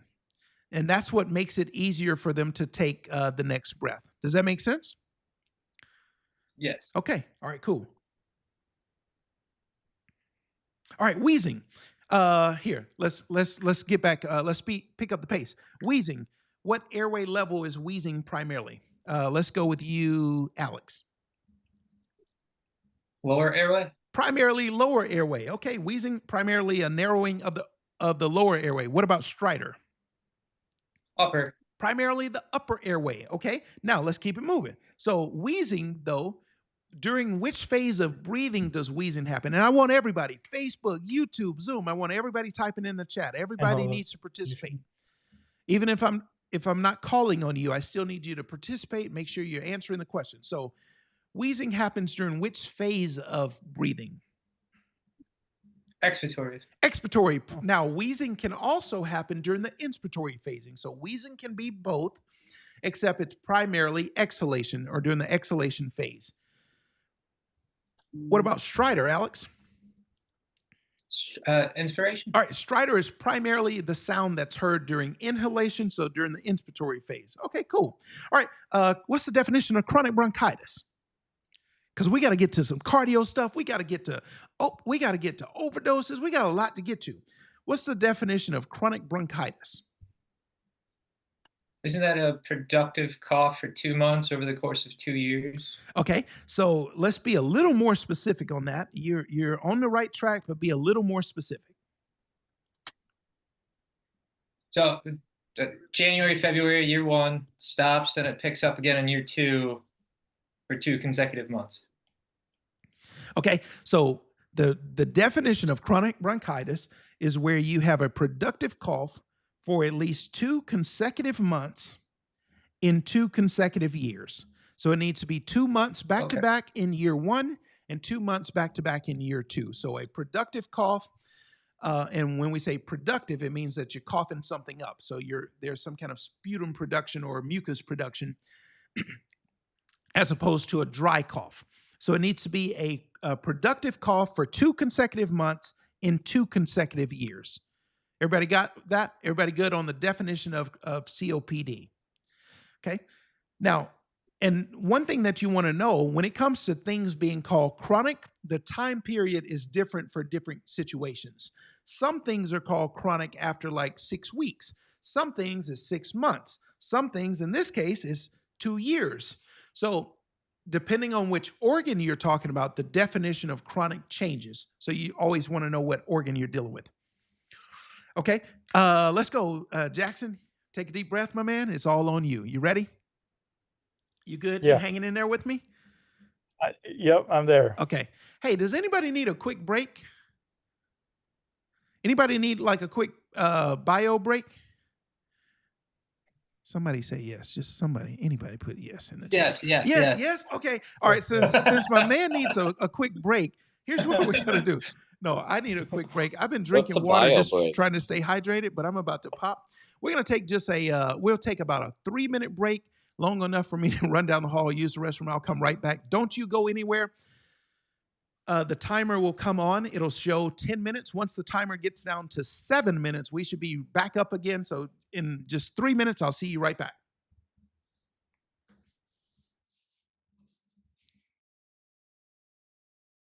When I'm with you, there's no place I'd rather be. All right, let's keep going. All right, so are we ready? Am I muted? No. Okay. Everybody good? Give me a thumbs up if you can hear me and see me. Yes or no? Okay, cool. We can hear you. We were just doing all the encouraging. Nice. Who was just talking? That sounded like Monica. It's Monica. I was just saying I was giving some little tips and tricks to all the people that are testing here this week and upcoming weeks, that if they just follow the algorithm and BLS before ALS and apply everything that we've learned here. Honestly, I did not think the test was it was difficult, don't get me wrong, but it was very manageable. And Monica, you passed on your first attempt in the minimum number of questions, right? That is correct. Okay, Monica was actually one of our students who joined us while she was still in paramedic school and just recently passed this month, right? August 4th, yep. Yeah. Okay, because we had you, Marsha, Leona, Thomas, all of you joined us while you were still in school, and all of you passed on your first attempt, which is amazing. Okay, now let's keep going. So who did we have in the box? We had Jackson, we had Alex. You guys ready again? Yeah. All right, Jackson, it's all on you, my man. Yeah. Let's go ahead and finish up this respiratory stuff so we can keep it moving. Let's go. Albuterol, what's class? Adrenergic agonist, I believe. It's a beta 2. Okay. Now, I want you to hear what you just said. Can I pick on you for just a moment? Yeah. Okay. So you just said adrenergic. Okay. Now that kind of deals with adrenaline, and that like speeds up things. So yes. Now, one of the side effects is it does speed up heart rate, but that's not how I want you to know it primarily. What is the main way I want you to know albuterol? Like, what's the main reason we give it? It's a beta 2 used for all right. Now, like do we want beta 2 or we don't want beta 2? Is it an agonist or is it an antagonist? We want it. We want it. So that's going to be agonist. So beta 2 agonist. And the way I want you to know it is short acting beta 2 agonist bronchodilator. I want you to know it exactly like that. The reason is short acting instead of long acting. That's why we often have to repeat albuterol doses. That's why often they need more than one breathing treatment, because it's a short acting drug. Mm-hmm. It's a beta 2 agonist, so we're going to activate those beta 2 receptors and ultimately cause bronchodilation, make the pipes bigger so more air can come in, more air can get out. Okay, so short acting beta 2 agonist bronchodilator. That's the way I want you to know it. What's a big side effect of albuterol? Hold on. No, off my computer. Hold on. We got these rogue people on Zoom answering. All right, so I'm going to mute everybody, and I want the 2 on the screen with me to unmute again. It increases your heart rate, I believe. Mm-hmm. Yes. Because yes, it has beta 2 primarily, but it also activates a little beta 1, which causes an increase in heart rate and increase in cardiac output. So it's not necessarily just selecting for beta 2. It also has a little beta 1 effect as well. And that's the increase in heart rate. So cool. So tachycardia. All right. Another drug that we give in respiratory conditions, the partner to albuterol, is ipratropium. What's the class for ipratropium? And Jackson, I understand that you're not actually fully in the program yet, so we'll cut you a little slack, but just a little. I know it dries up secretions of the mucous. So that's what it does, but what is the class? I will give you that. But what's the class of ipratropium? And this is kind of what you were talking about earlier. All right, Alex, help your man out. Yeah, I'm not too sure. Is it a muscarinic? Okay, I wouldn't say it that way. I would say it as muscarinic, but yeah. So a muscarinic antagonist or anticholinergic. But yes, you are absolutely right, Jackson, that what is it going to do? What did you say? It dries up the mucus. Yeah, it's going to dry up the secretion. So we give the albuterol. The reason that we give both of those things in a dual neb, the reason for the duality there is we do one thing to open up the airways, make the pipes bigger. Okay? Because when the pipes are bigger, I can get more air in, I can get more air out. But then I also need to dry up those secretions because of secretions cause more obstructions. So I need to kind of dry that up so that things are not blocking it. And that's the job of the ipratropium. Okay. Now, what's another muscarinic antagonist that behaves similarly to ipratropium? Atropine? Atropine. Okay, so atropine is also a muscarinic antagonist, anticholinergic, anti-parasympathetic. Okay, so atropine. Now, atropine, give me two big things that it's used for. Increase in heart rate. So, okay, so what do you call the condition where the heart rate is slow and we need to speed it up? What's that called? Bradycardia. We don't give it just for bradycardia, because when you're asleep, you're bradycardic more than likely, but nobody's pumping atropine in you. So it's not just bradycardia, it's symptomatic bradycardia. And I know I stress those little details, but you need to know it that way. It's symptomatic bradycardia. Everybody who's bradycardic does not get atropine. Some people are naturally bradycardic. Maybe they're a well-conditioned athlete and they have just great cardiac conditioning. They don't need atropine. Just because their heart rate is 40, 48 or so, they may be fine. That may be their resting heart rate. So I want you to know it as we have a low heart rate that's causing symptoms. Does that make sense? Right. Okay. Yep. Unstable. So symptomatic so it's actually stable. Okay. Unstable symptomatic bradycardia, we treat it with pacing. Symptomatic stable bradycardia, we treat it with atropine. So atropine is used for symptomatic stable bradycardia. And what else? Organophosphate poisonings. All right. My man is on a roll. Give me the acronym that we use to remember our organophosphate poisonings. It's sludge. Okay, and then put an M on it, and we'll call it sludge M. Okay, so sludge M or sludgem. What's the S? Secretions, I believe. What kind? Well, all of sludgem is secretions. But what kind of secretion is the S? You said it. Say it again. Salivation. All right, what does that mean in simple people terms? They're drooling everywhere. Coming out of like drooling. Yeah. So salivation is drooling. So that's salivation. What's L? Lacrimation. Lacrimation. What does that mean? Things are coming out of the lacrimal glands. Where is that? All right. So they're crying. So they're tearing up. They're crying. So think about it. You got this patient who starts drooling.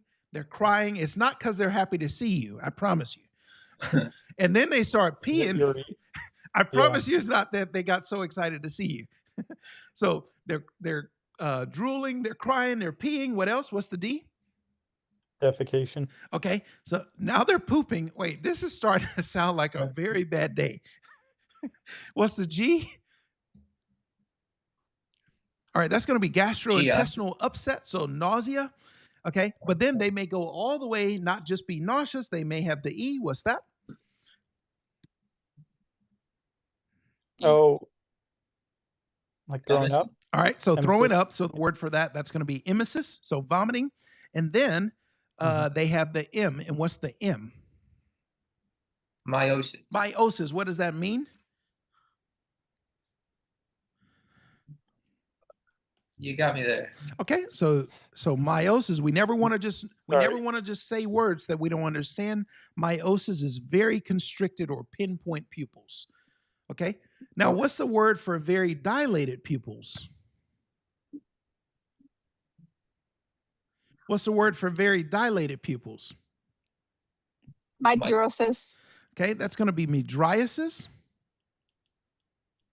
Okay, mydriasis is where you have very dilated pupils. Meiosis is where you have pinpoint pupils.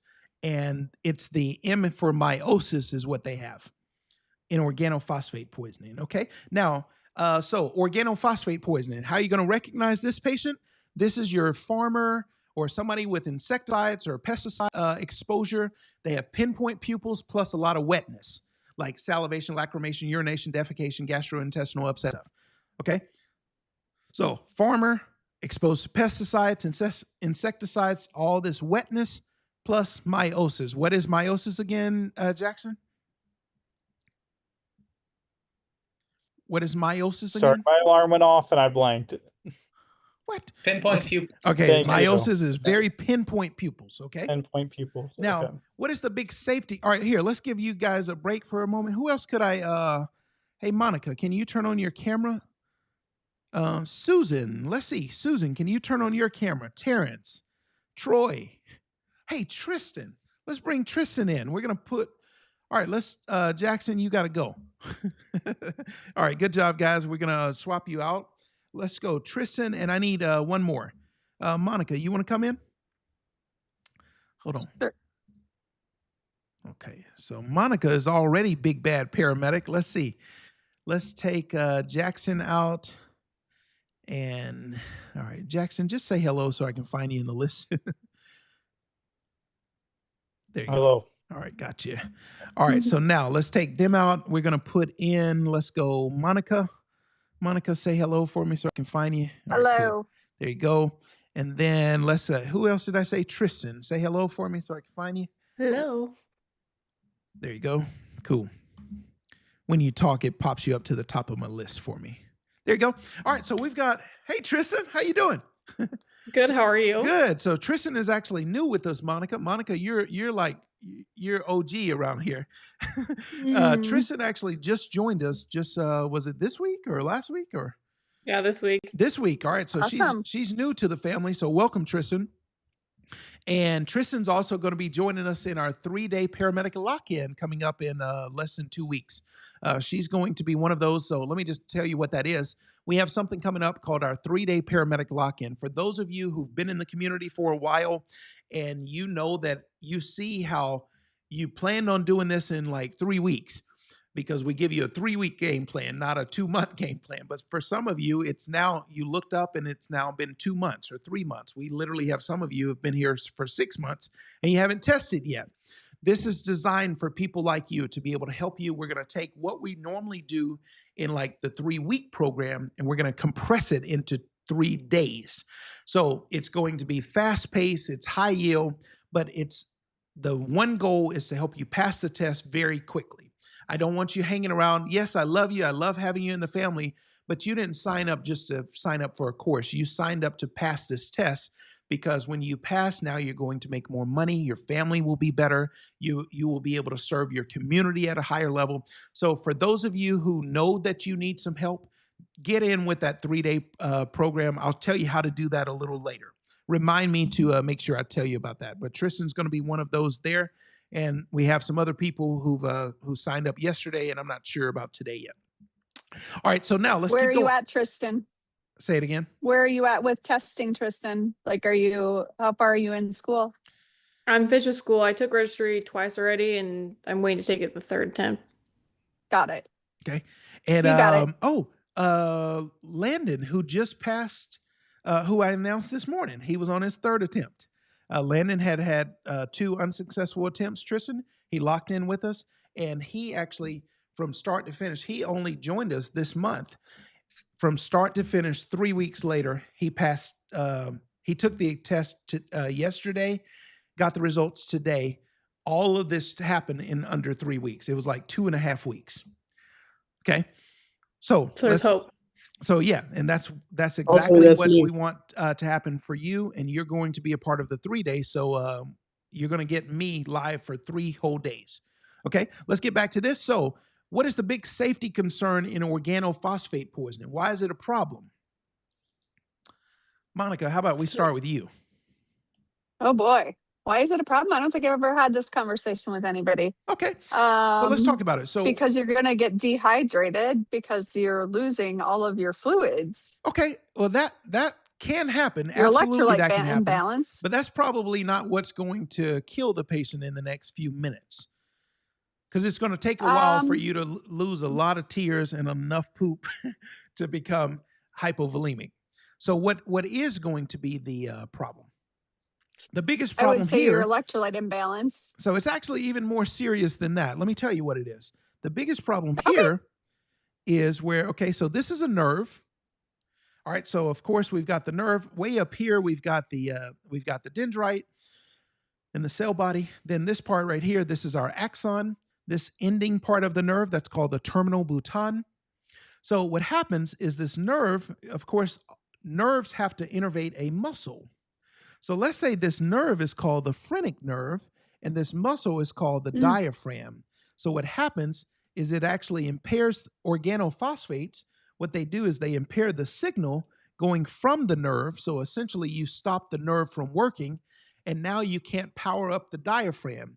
What happens if you can't power up this big muscle in your chest called the diaphragm? You stop breathing. Right. That's what kills them. So the big safety concern of organophosphates, well, the safety part is when you get exposed to it as a rescuer, you can stop breathing. Okay. And when the patient gets exposed to it, they can stop breathing. So we definitely want to make sure that we're protecting ourselves. We want to make sure that we call the hazmat team if we suspect that there's some kind of organophosphate. If you're looking from a distance, looking through your binoculars at the placard, and you suspect that I believe this is some kind of organophosphate poisoning or information that comes in from dispatch, some kind of way you suspect it, we want to make sure that you're protecting you and all the other rescuers. And then we want to definitely have only trained people go in to retrieve the patient, okay? Because, like I said, what can happen is you can deactivate essentially your phrenic nerve, stop it from working, stop the nerve impulse from going into the neuromuscular junction right here, and then now you can't power up the muscle. And if that muscle happens to be called the diaphragm, you stop breathing. So that's the biggest safety concern there. Okay, so we're looking for scene safety. These nerve agents, they can cause respiratory failure, respiratory arrest that can ultimately lead to cardiac arrest. Okay, what's the antidote, Monica, for organophosphate poisoning? Atropine and 2-PAM. Atropine and 2-PAM. 2-PAM stands for? Oh, you got to get me on one. I don't know. All right, so that's no problem. The good thing is I'm kind of squared away. So that's going to be pralidoxime. So 2-PAM, also known as pralidoxime. Now, sometimes you don't carry 2-PAM on your ambulance. Sometimes it's only on like the supervisor or some kind of other unit. So if you suspect this is a big need for resources because you may need to call for these resources early, especially if you don't already have it on your truck. All right, let's keep going. Now, opiate overdose. What kind of problem does an opiate overdose cause? So all problems come down to oxygenation, ventilation, perfusion. An opiate overdose causes what problem primarily? Well, it's going to give you reduced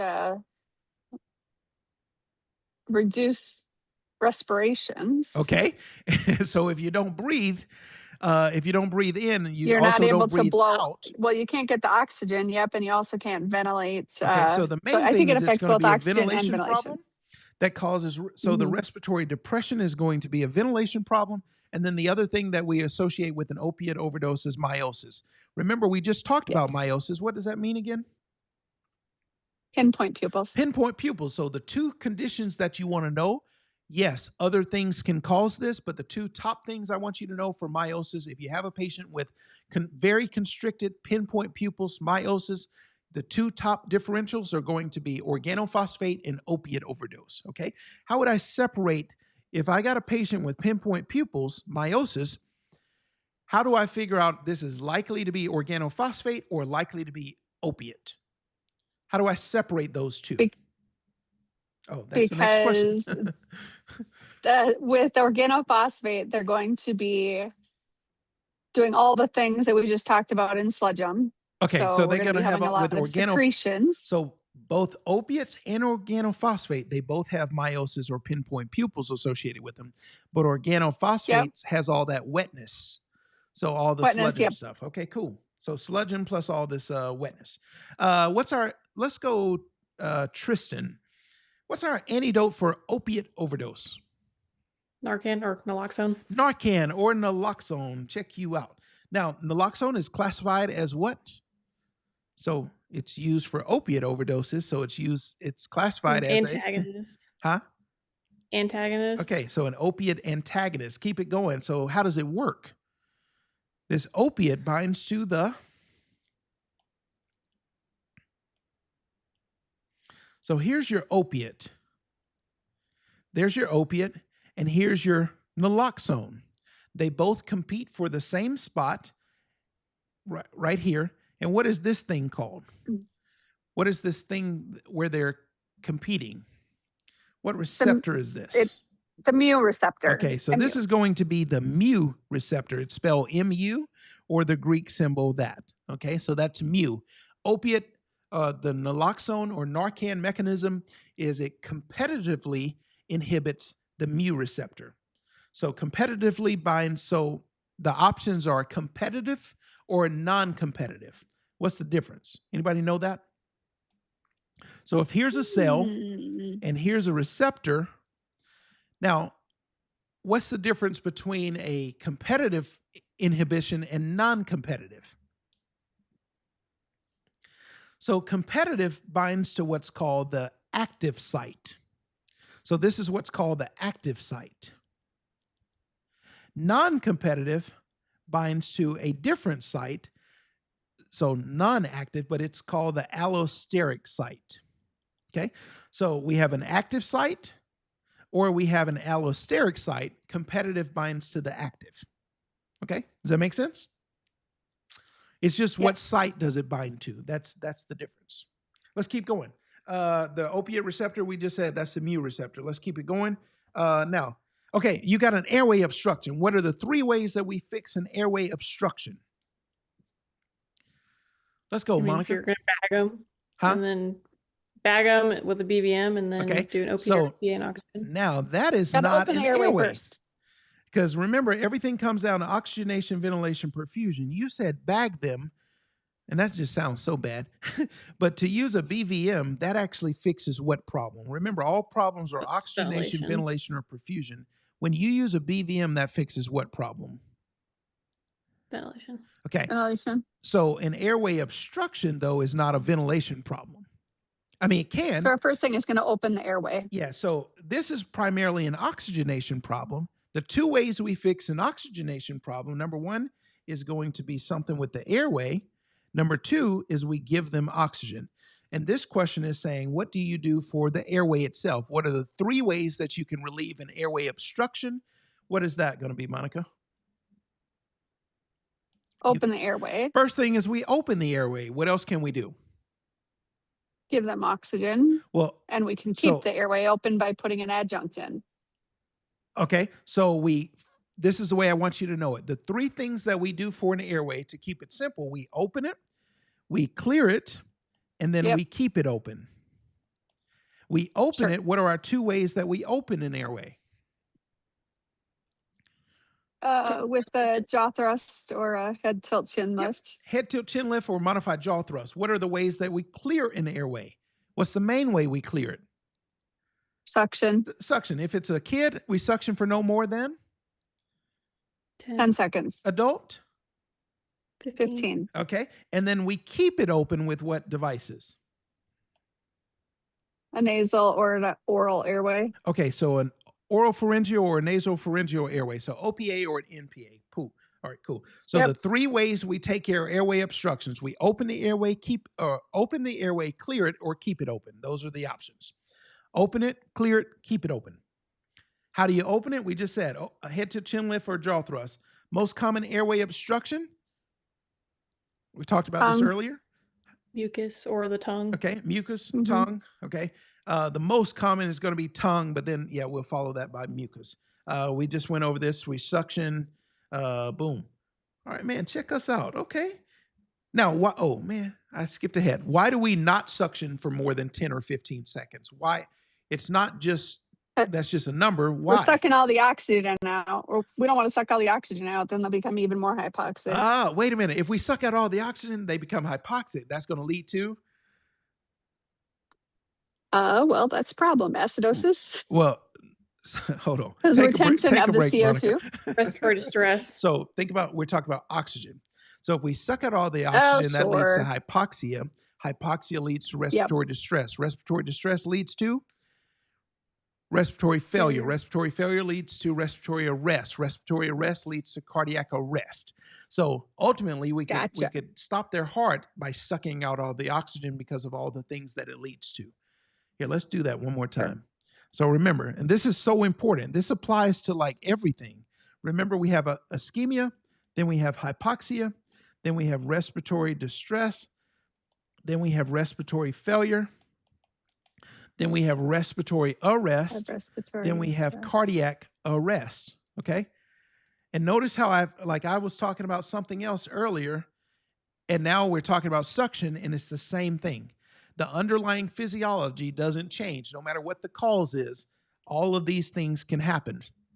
So if we suck out too much oxygen, we can ultimately get them here, okay? What else are we going to do? Not only are we going to cause hypoxia, we're going to cause reflex bradycardia, where now their heart rate starts to go down. And so if their heart rate keeps dropping, now they're going to have a perfusion problem. So they have an oxygenation problem. Now they're also going to have a perfusion problem. Let's keep it going. Reflex bradycardia is tied to what kind of neurological triad? What thing in its triad has reflex bradycardia? Cushing. That's going to be Cushing's. Okay. Cushing's triad. All right. Now, Cushing's triad is not the same as Cushing's syndrome or Cushing's disease. Those are different situations entirely. In this case, we're talking about Cushing's triad, which pertains to what situation? Cushing's triad pertains to what situation? Are you asking the symptoms of it, or what are you? I'm sorry, I'm not understanding the question. What condition is associated with Cushing's triad? Like, what's the problem that increased cranial pressure? There you go, increased intracranial pressure. So Cushing's triad, increased intracranial pressure, primarily secondary to head injury. Okay, what are the things that make up Cushing's triad? Are you guys still with me? Hold on a minute. Hold on, I got to make sure that Facebook is still Facebook. Let me know that you're still with me because I can't see you. I don't know if you're sitting on the toilet, if you're like sleep. What you doing? Somebody on Facebook say I'm here. Somebody on Facebook say I'm here because right now I'm not feeling any love from Facebook. YouTube, let me know you're here. So YouTube, say I'm here. Somebody, is anybody there? Is this thing on? Okay. All right. So I guess they left us. It's just us on Zoom. So, all right, let's keep going. Tell me Cushing's triad. Okay, cool. We got somebody. Oh, that's somebody on Zoom. Okay, cool. Facebook is here. YouTube left the building. What's Cushing's triad? Give me the three things that make up Cushing's triad. Bradycardia, hypertension, and increased respiratory rate. Irregular respiration. Okay, and I want you to say it as irregular respiration. So say it one more time. Cushing's triad is? Hypertension, and irregular respirations. Okay, so bradycardia, hypertension, and irregular respirations. All right, now, why do we have, thank you, Chrissy, that's our very own Chrissy on YouTube. Chrissy, you couldn't get in Zoom? Okay, but I'm glad you're on YouTube, that's fine. Why do we have the bradycardia in, so patient has a head injury, why does their heart rate go down? Give me the why. Because 950 medics know that we have the three things that make up the triad, but we're not 950 medics over here, so we're going to have bradycardia. Okay, we'll have hypertension, and then we have irregular respirations. Ooh, wait a minute. Remember I said all problems always come down to three things. The three problems are always oxygenation, ventilation, perfusion. Check this out. Hypertension, that's a perfusion-related situation. Bradycardia is a perfusion-related situation. Irregular respirations is a ventilation situation. All problems always for the rest of your career come down to oxygenation, ventilation, perfusion. How many of you were taught this in school? How many of you were taught oxygenation, ventilation, perfusion in school? Can you see how it becomes so much easier to figure out how to take care of patients, how to fix the main problem? If I can get everything down to oxygenation, ventilation, or perfusion, it's like everything is so much easier. No matter how complicated the situation is, no matter how bad this patient is circling the drain, if I can get it down to oxygenation, ventilation, perfusion, I'm more likely to save their life. Okay. Now, if I don't figure out what the problem is, I'm more likely not to be able to help them out. Okay. Oh, wait a minute. So tell me why we have, let's start with the bradycardia. Why do we have bradycardia? As intracranial pressure goes up, cerebral perfusion goes down. Okay. Now, but how does cerebral perfusion tie to bradycardia? Because the body will raise the blood pressure. Okay, here, let's start there. As the blood pressure goes up. Let's start there. So let's start with the hypertension. So, all right, here's this patient. This patient has a head injury. So boom, we just knocked out their noggin. Okay? This patient has a head injury. As they have a head injury, we get more bleeding. So as they have a head injury, we get more bleeding into the brain. Okay? Now, as we get more bleeding into the brain, what happens to the pressure inside the brain? It increases. Okay, so now we've got this increase in pressure inside the brain. Okay? Now, what happens, though, is as these vessels dilate, we actually start losing. One of the things that starts to happen is as these vessels dilate, hold on, let me get a sip of water. I just cleared my mucociliary escalator. Because I had a mucus obstruction. That's one of the most common obstructions. Okay, back to where I was. I'm just cracking myself up over here. This is crazy. So what happens here? I don't want to start laughing, guys, because you don't want me to start laughing. Because if I start laughing, the show's over. Okay, somebody else take it. Somebody. Wow. Oh my God. So the body raises the blood pressure. Let's go with that. Doesn't the blood pressure goes up? The sympathetic nervous system kind of kicks in. So what happens is as we dilate these cerebral blood vessels, what happens is your body says, "Hey, whoa! I can't take all this blood flow in my head so quickly." Mm-hmm. So your body starts shunting blood, but what has to happen in the rest of the body is the rest of your body has to say, "Hey, wait a minute, the brain is in trouble right now. We need to clamp down on the blood vessels in the rest of the body." So when we cause vasoconstriction in the rest of the body, that's going to increase the systemic vascular resistance, because remember our perfusion equation is blood pressure equals heart rate times stroke volume times systemic vascular resistance. When I clamp down on the blood vessels all over the body, I really squeeze these blood vessels. What that does is it raises the systemic vascular resistance and it raises the blood pressure. This is how we end up with the hypertension. We have to actually clamp down on blood vessels in the rest of the body so that we get enough blood pressure to send blood to the brain. Okay? Now, but when we do that, when the body senses that your blood pressure starts to go up, now it activates the baroreceptors, because their job is to regulate blood pressure. So now that causes the baroreceptor reflex to kick in. That's going to activate cranial nerves 9 and 10. send a signal along the vagus nerve to the heart to slow down the heart rate. That's how we get the reflex bradycardia. Now, how do we get the irregular respirations part? So as we get more and more swelling inside this brain, this swelling has to go somewhere. So this swelling, so as we get more and more swelling, now it starts to swell here. And now this pressure starts pushing here, here, and here. And once we get down into the brainstem, we're going to knock out our medulla. And that's where our respiratory center is located. So because we have too much pressure that puts pressure on the brainstem, that's where your respiratory center is located. That's now going to cause you to have irregular respirations. Does that make sense, everybody? Tristan, can you hit me with that one more time? The brain starts to swell and eventually it Wait a swells minute. down Hold on. Time out. Did you just sigh like I'm getting on your nerves? Okay, let's try it again.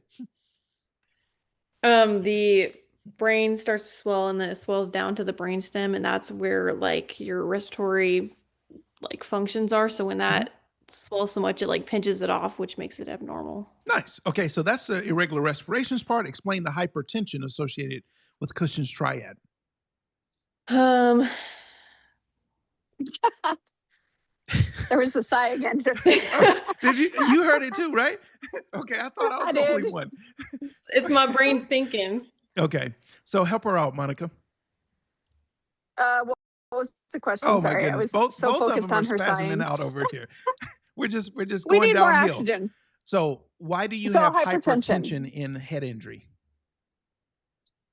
Well, go ahead, Tristan.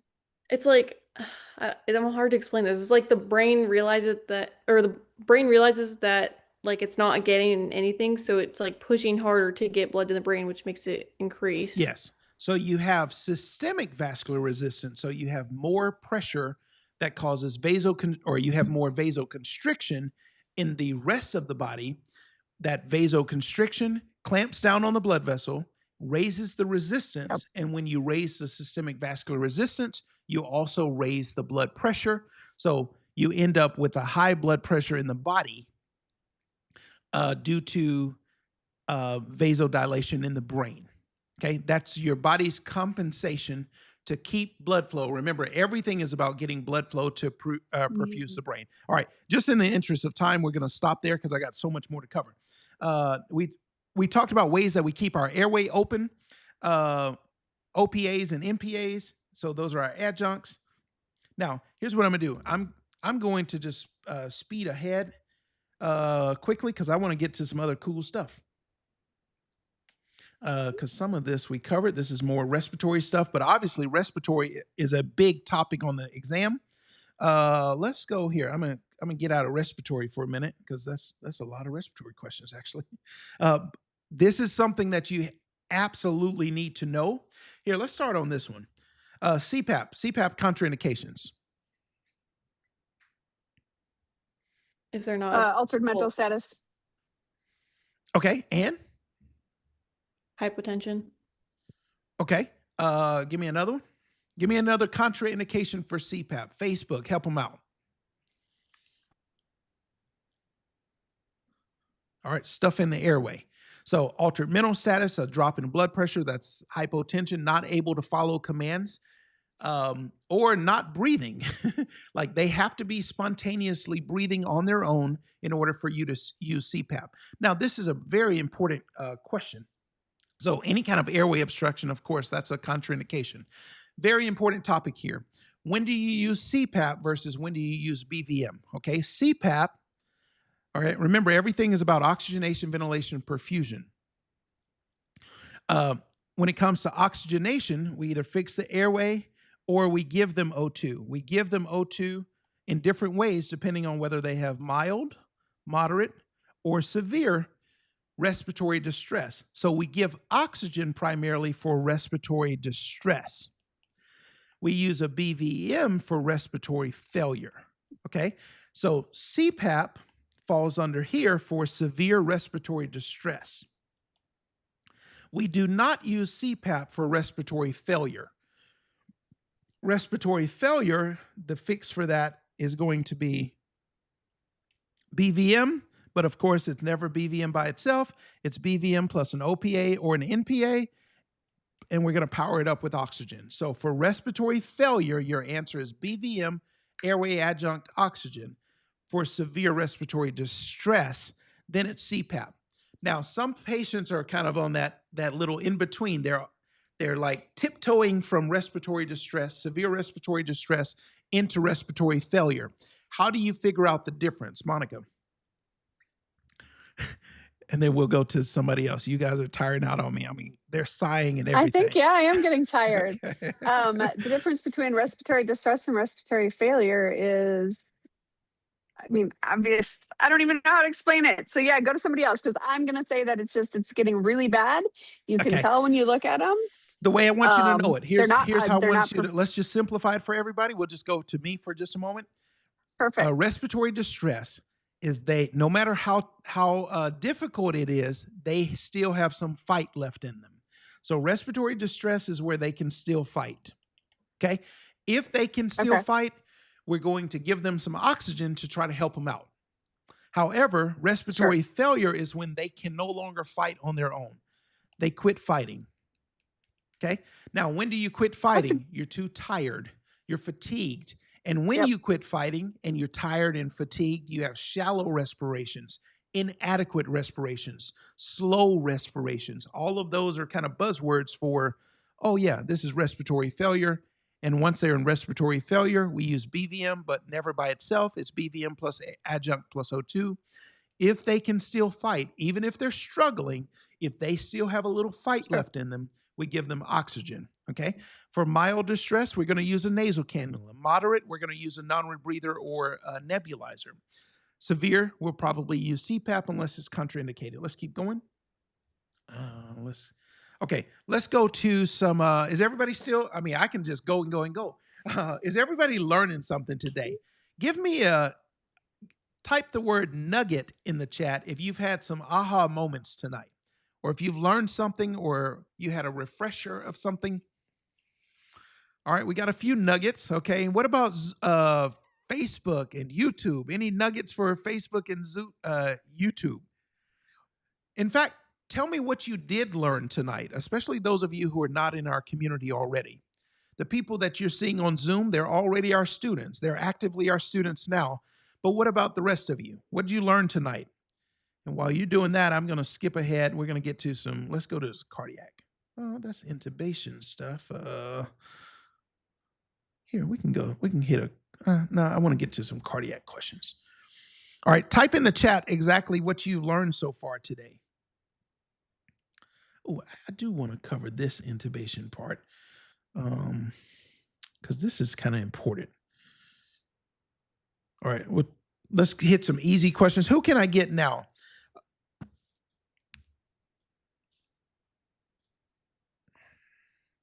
Okay. All right, I hear you, Monica. All right, so let's see. Turn on those cameras still.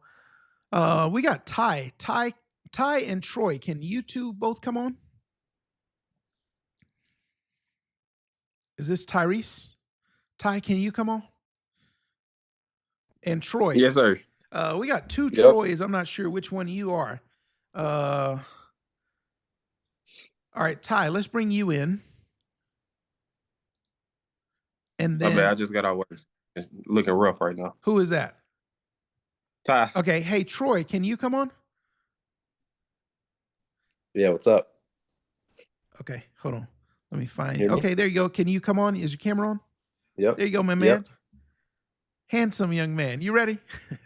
Yep. All right, let's go. We got Ty and we got Troy. Those last two we had, I mean, they were like, don't give me any of that. Ty, are you in the box? No. Let's see. I put in Terrence. I'm sorry. I meant to put Ty. There you go. So let's see. We've got Ty and we got Troy. The Macintosh blade. So when we use our two blades are a Mac or a Miller, the main ones that we use. The Mac, which stands for Macintosh, what's the shape of the blade? It's curved. That's going to be curved. So the Mac has the C in it for curved. Okay, the Miller, it's straight. Let's keep going. Where does the Mac blade go? Where does the tip of the Mac blade go? The Vallecula. Check you out, my man. Coming out swinging. Vallecula. Okay, let's keep it up. Where does the Miller go? It grabs the epiglottis. It lifts the epiglottis directly. My man. Okay. So MAC is curved. MAC is curved and goes into the vallecula. The Miller is straight and lifts the epiglottis. Let's keep it going. Now, all right, you're intubating. What is the first method that we use to confirm proper tube placement? Visualization. Okay, here, let's go Troy, and then we'll go Ty, since he was talking. All right, so what's the first confirmation? Visual. All right, we're going to see that tube pass through. We're going to see the Murphy's eye of the tube pass through the glottic opening and through the vocal cord. So visualization is our first thing. But then what comes next? Breath sounds. All right, there you go, breath sounds. So we're going to check breath sounds. We want to make sure that yes, we have lung sounds. No, we have no epigastric sounds. Okay, so no epigastric sounds, but yes to breath sounds. Okay, cool. Now, what's the Mac Daddy confirmation? ETCO2. Okay, so that's going to be end-tidal CO2 using waveform capnography. Okay, so what's our normal end-tidal CO2 range? We talked about it earlier. 35 to 45. 35 to 45 millimeters of mercury. So here, we'll stick with Troy. We'll do Troy for the next 5. We'll do Ty for the after then. So 35 to 45. Yes, sir. Troy, what's our normal waveform shape? It's like a rectangle square, kind of. Wait, now what's a rectangle square again? so yeah, we'll call that kind of more square shape. We say this is the only time it's okay to be square is in your waveform capnography.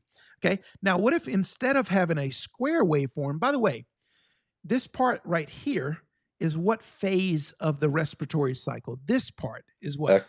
Expiratory. That's the expiratory phase, okay? And the end-tidal CO2 gets measured right here at the end of the tide or at the end of exhalation, okay? So this is the point right here where it gives us the number.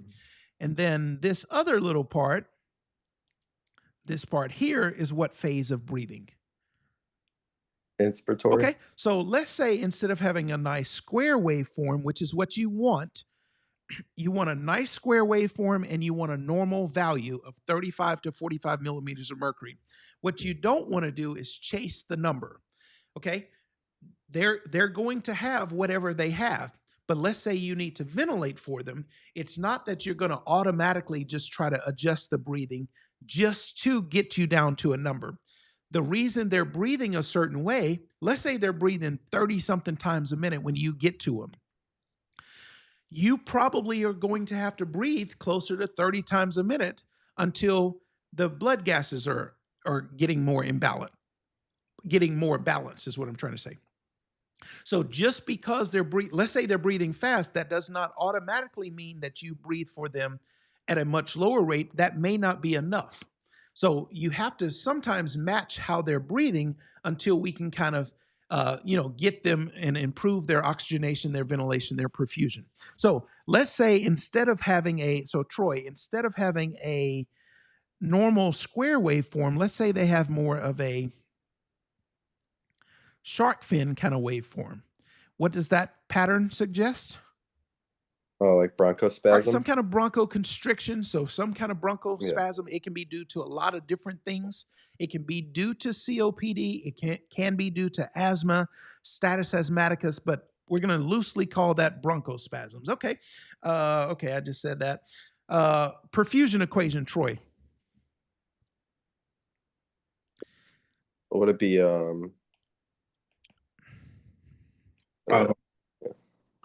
don't know. All right, blood pressure is heart rate times stroke volume times systemic vascular resistance. Oh, okay. And you want to know this. You want to be able to take, this is the main perfusion equation. Every medication that you give that's a perfusion-related drug has to affect something here. Like we give medications to either speed up or slow down heart rate. We give medications to improve stroke volume.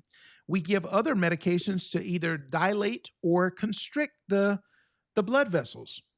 Every medicine that we give for perfusion has to affect one of these. Okay, so you want to know the perfusion equation, and we talk about it a lot in the cohorts. Okay, so blood pressure is heart rate times stroke volume times systemic vascular resistance. Of course, SVR is systemic vascular resistance. That's the amount of squeeze on the blood vessel. Now, cardiac output equals what times what? Your heart rate times stroke volume. Heart rate times stroke volume. So if you'll notice how I have blood pressure equals heart rate times stroke volume times SVR, these two is cardiac output. So some books, or most books, will actually say blood pressure equals cardiac output times SVR, but I break it up into 3 separate components because it's easier to figure out like what you need to address. Okay. If I say cardiac output, well, what thing am I trying to fix? Am I trying to fix heart rate, or am I trying to fix stroke volume primarily? So I want you to know it this way. Blood pressure is heart rate times stroke volume times systemic vascular resistance. All right, now we're definitely into, okay, if I give fluids, what primary thing? So let's say somebody's in shock. Why am I giving fluids? Remember, everything comes down to blood pressure is heart rate times stroke volume times systemic vascular resistance. When I give fluids, which one of them am I affecting primarily? Your stroke volume. Stroke volume, right. Okay. And when I improve the stroke volume, that's ultimately going to help improve the blood pressure. What are the 3 components that make up stroke volume? Would it be getting the heart rate, how much fluid you have? Heart rate is heart rate. Remember how we said that we said that blood pressure equals heart rate times stroke volume times systemic vascular resistance. So this question is just about this part. What are the 3 components that make up stroke volume? All right, Ty, help him out. Preload, there you go. afterload, and contractility. I mean, check you out. Okay, so preload, afterload, contractility. Preload is the volume that comes back to the heart.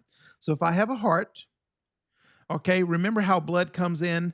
Remember, blood comes in through the superior vena cava, inferior vena cava. It drains from within the heart through the coronary sinus. Eventually, whatever comes into the right side eventually makes it to the left side. The volume of blood that comes into this left ventricle, the amount of volume that fills the left ventricle, that's called your preload, okay? So the volume that comes into here, that's called preload.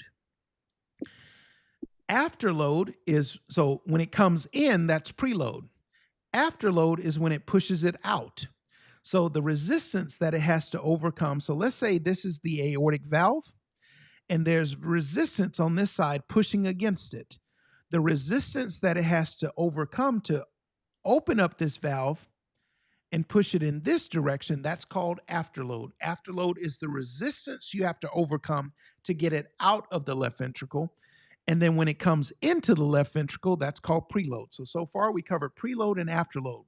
And then contractility is how much force it takes or how much squeeze you have when it contracts. So that's contractility. So we give different medications to either increase or decrease preload. We give medications to increase or decrease afterload. And we give medications to improve contractility. Let's say somebody's in heart failure. What's a drug that I could give them to improve contractility? Would it just be like Levophed? So Levophed actually works here. Levophed works primarily on the resistance. Would it be like dopamine? So the main thing is going to be things like digoxin. Okay. Okay. The main things that are going to help us with like contractility are drugs like digoxin, milrinone, things like that. Okay. Okay. So the answer for the 3 components of stroke volume, that answer is preload, afterload, contractility. Now, you were asking about Levophed, norepi. So norepi primarily works on the SVR. SVR stands for what?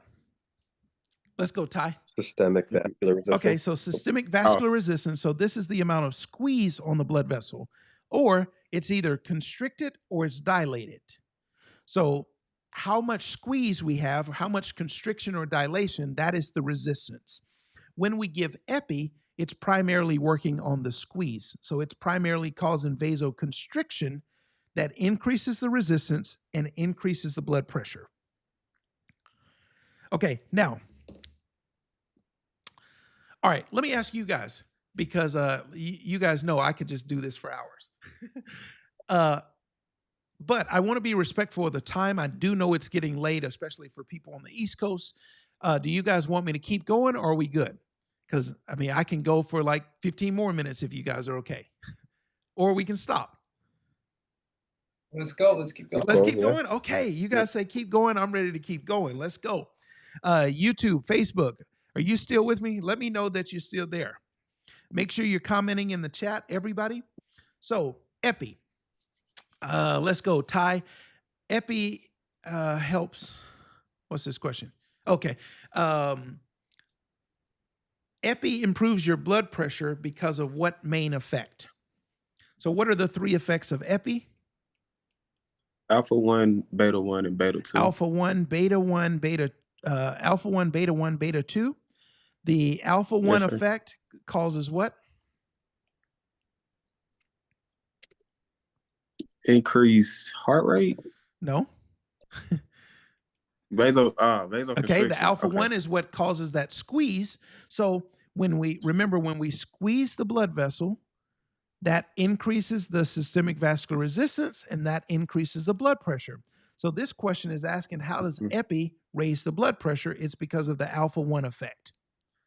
That's why we give epi in anaphylactic shock. That's why we give epi in a lot of types of shock. That's why we give epi in cardiac arrest. It's the same thing. We're trying to cause these blood vessels to squeeze a lot. So we increase the resistance, increase the blood pressure, and now we can send more blood to the brain. Okay. What's the beta 1 effect, Ty? That increased heart rate. That is going to be the increased heart rate, increased cardiac output. Okay. And what is the beta 2 effect? Is bronchodilation. That's going to be bronchodilation. This is why we give epi as first-line drug in anaphylactic shock. The thing that's going to cause the patient to be unalived in anaphylactic shock is the airway closure due to bronchoconstriction. And we're going to counteract that by activating this beta 2 effect of the epi to cause bronchodilation. Okay. Cool. What's the definition of shock? Inadequate perfusion. Man, inadequate or hypoperfusion. You looking at the rapid drills? I'm not. I just been listening to them like crazy. Wait, what did you just say? I just been listening to through the audio. Yes, sir. Nice. So the audio drills, for those of you in the pro and accelerator level, you know that you get the audio drills where I'm doing these rapid drills in your ear. I encourage you to listen to it. I remember Maris when she was getting ready to test. Maris, I think, tested. Maris was already a state licensed paramedic in New York at the time, had been a paramedic for about 11 years, but when she was trying to take National Registry, she failed twice. She came to us, joined our pro level program. She also signed up for private coaching where she and I worked together one-on-one. And I remember Maris saying that she used those audio drills every day. She said her little son would be answering questions in the car. The 5-year-old was like, I know, Mom, that's oxygenation. I'm like, wow, this is crazy. The 5-year-old is in on this.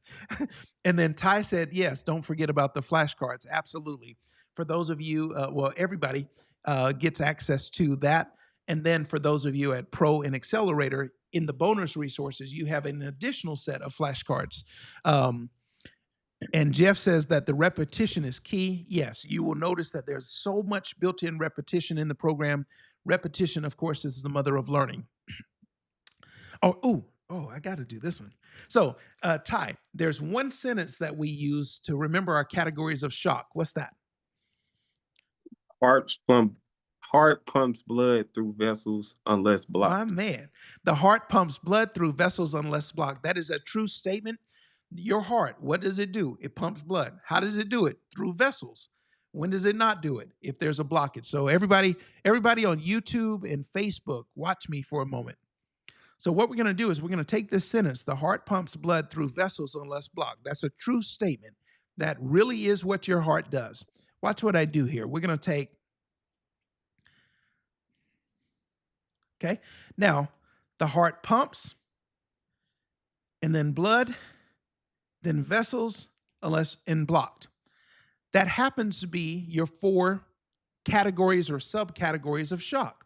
So we can have a pump problem, we can have a loss of blood problem, we can have a vessel problem, or we could have a blockage problem, okay?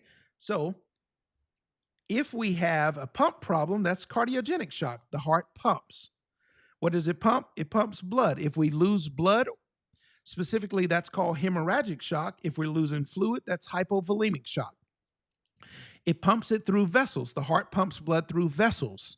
Well, if we have a vessel problem, it's where the vessels dilate, and that's what happens in our distributive shock.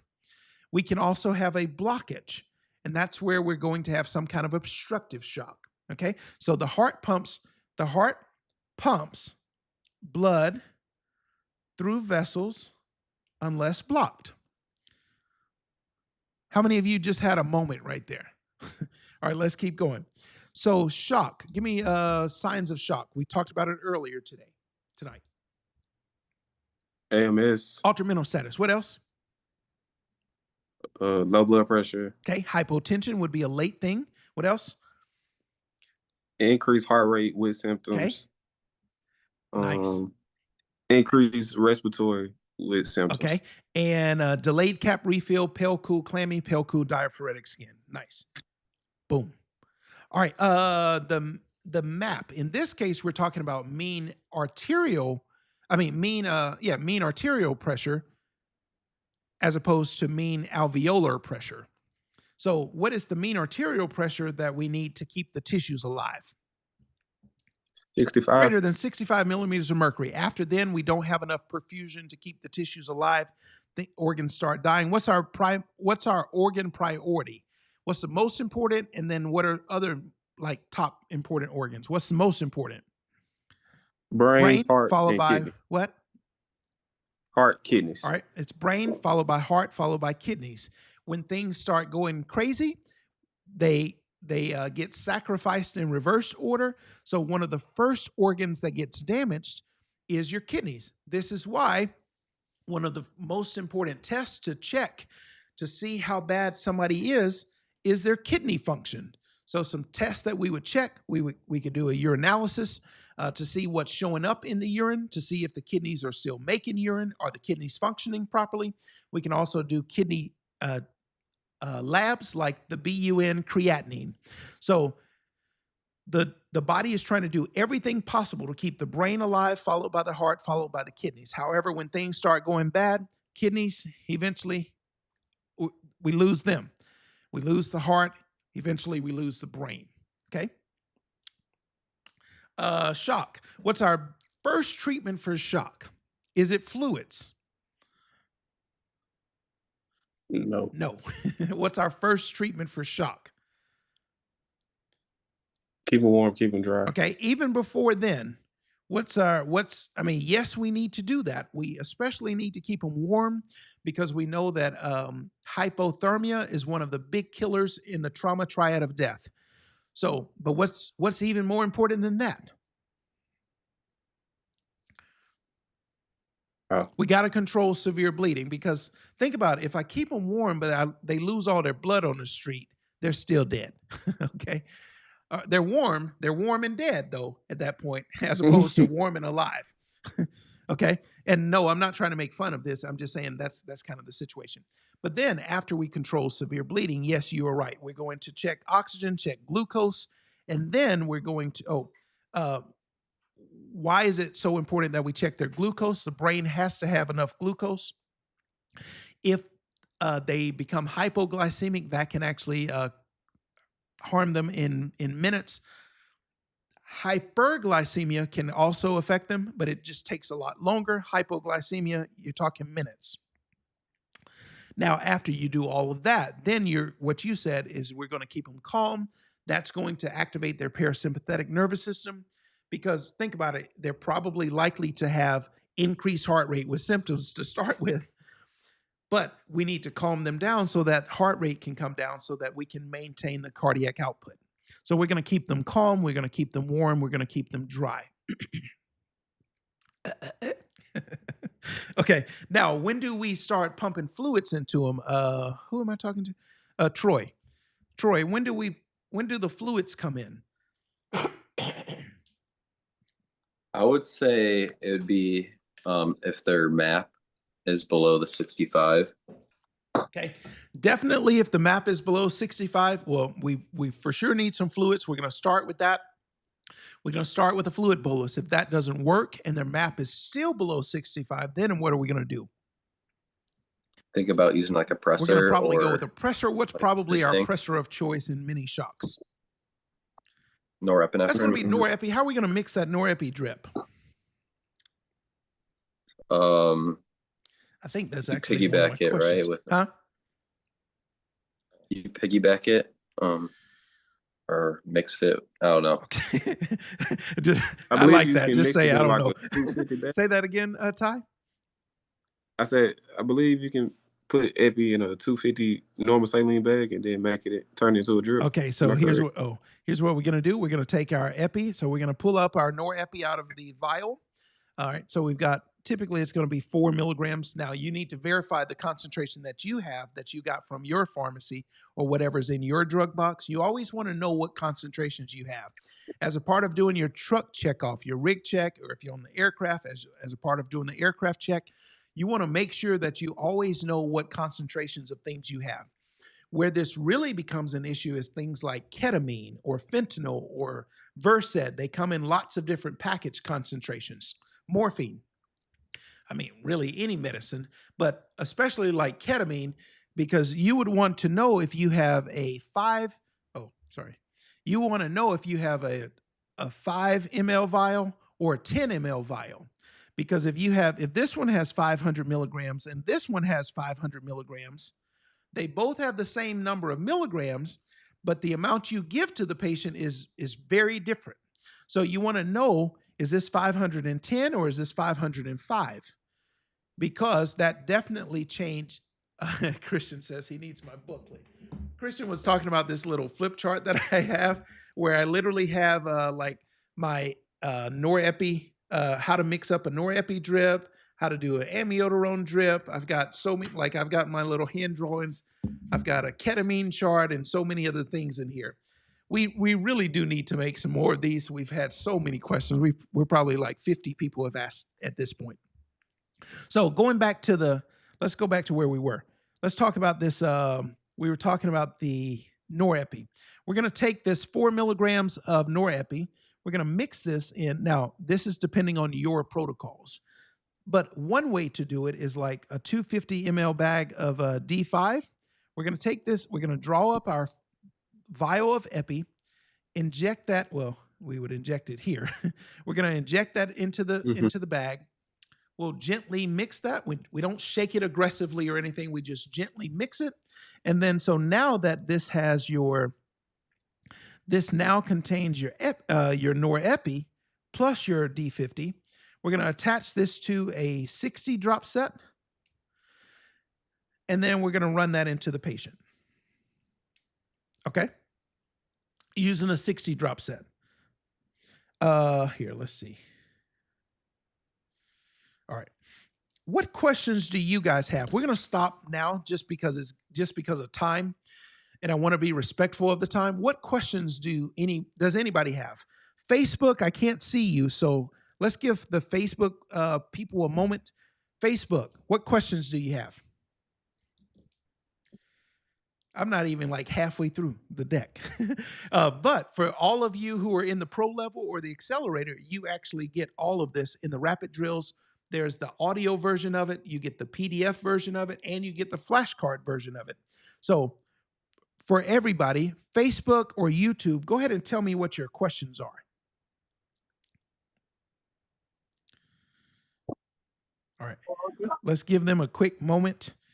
I know there may be a little delay before it actually shows up on the screen for me, but Facebook and YouTube, do you have any questions? Did you learn anything tonight? Facebook, YouTube, where you at? Okay, they don't want to talk. So For those of you on Zoom with me, what did you get out of? Oh, well, hold on. Let's see. Troy, your question is, ask your question. When we were talking about like COPD earlier and like emphysema, I was thinking of like the core pulmonae or whatever, and how Core that pulmonale? like related to that. Okay. Yeah. So, okay. What? I'm sorry. Ask your question again. Like, how does the people with emphysema get that, basically? Okay. So first of all, what is core pulmonale? I just know it's like right-sided heart failure. Okay. So remember how blood flow happens? So if I had to draw it out like this in 4 steps, we're going to say that blood comes into the body, then it goes into the right side of the heart, then it goes to the lungs, then it goes to the left side of the heart. Okay? So it's body, right, lungs, left. Body, right, lungs, left. Okay? Now, when things don't, so blood is supposed to flow in this, it's supposed to go in this direction. Okay? However, when things start backing up, or when you have some kind of heart failure, let's say you have left-sided heart failure. Instead of it pumping out the left side and going back to the body, what happens is it backs up. And so it backs up to the last place it came from. So in left-sided heart failure, the first thing that we notice is it backs up to the lungs. And now we can get, for instance, fluid in the lungs, or fluid, back up to the lungs. Now, it's not so much the whole lung as it is more the alveolar capillary. But then if we have enough pressure, it can eventually back up into the lungs. One of the first things that we notice with left-sided heart failure is we have breathing problems. So left for lung. Left-sided heart failure has breathing problem. But as things continue to back up, they also back up to the right side. And then as they continue to back up, they back up to the body. So for instance, let's say if you have left-sided heart failure that backs up to the lungs, then backs up to the right side, and then backs up to the body. Up here in the neck, you'll have JVD. In the abdomen, you'll have ascites. Down in the feet, you have pitting edema. Your question was about core pulmonale. Core pulmonale is where you have an isolated right-sided heart failure. Because left-sided can cause right-sided, but if it's just an isolated situation, it can be, that's what we call core pulmonale. So the definition of core pulmonale, so let's write that in. This is where you have isolated right-sided heart failure. Okay. Now, what's your question about emphysema? How does that correlate to people getting that? Okay. It's not, so it's not, I don't want you to automatically think of emphysema being the only cause of core pulmonale. Oh, okay. It can be just, sure, emphysema can be one cause, but in the case of emphysema, what's happening? So let's go into it. What is emphysema? Let's start there. I need some more space here. What is emphysema? You have a loss of like the surfactant, and your alveoli aren't able to stay open. Yes. Okay. So in this case, what happens is you have a loss of surfactant. Now, you can't keep these alveoli open, right? You with me so far? Mm-hmm. Yep. Okay. So now let's make this alveoli, let's kind of shrink it down so it kind of looks like it's collapsed. Let's shrink this down. And so now we have a collapse of the alveoli. Okay. Now what it's ultimately going to do, there's a lot of steps involved here. But notice how here we have a difference in the size of the alveoli. This is what's going to lead to a VQ mismatch and shunting. Now, ultimately what happens, let me just kind of give you a simplified version in the interest of time. Ultimately what happens is now I don't have enough gas exchange. So some air comes in, but then we have to shunt oxygen. When we shunt oxygen, that's going to cause, let's put in a capillary here. One of the things that happens is now this oxygen doesn't cross over here. You with me so far? Yep. Okay.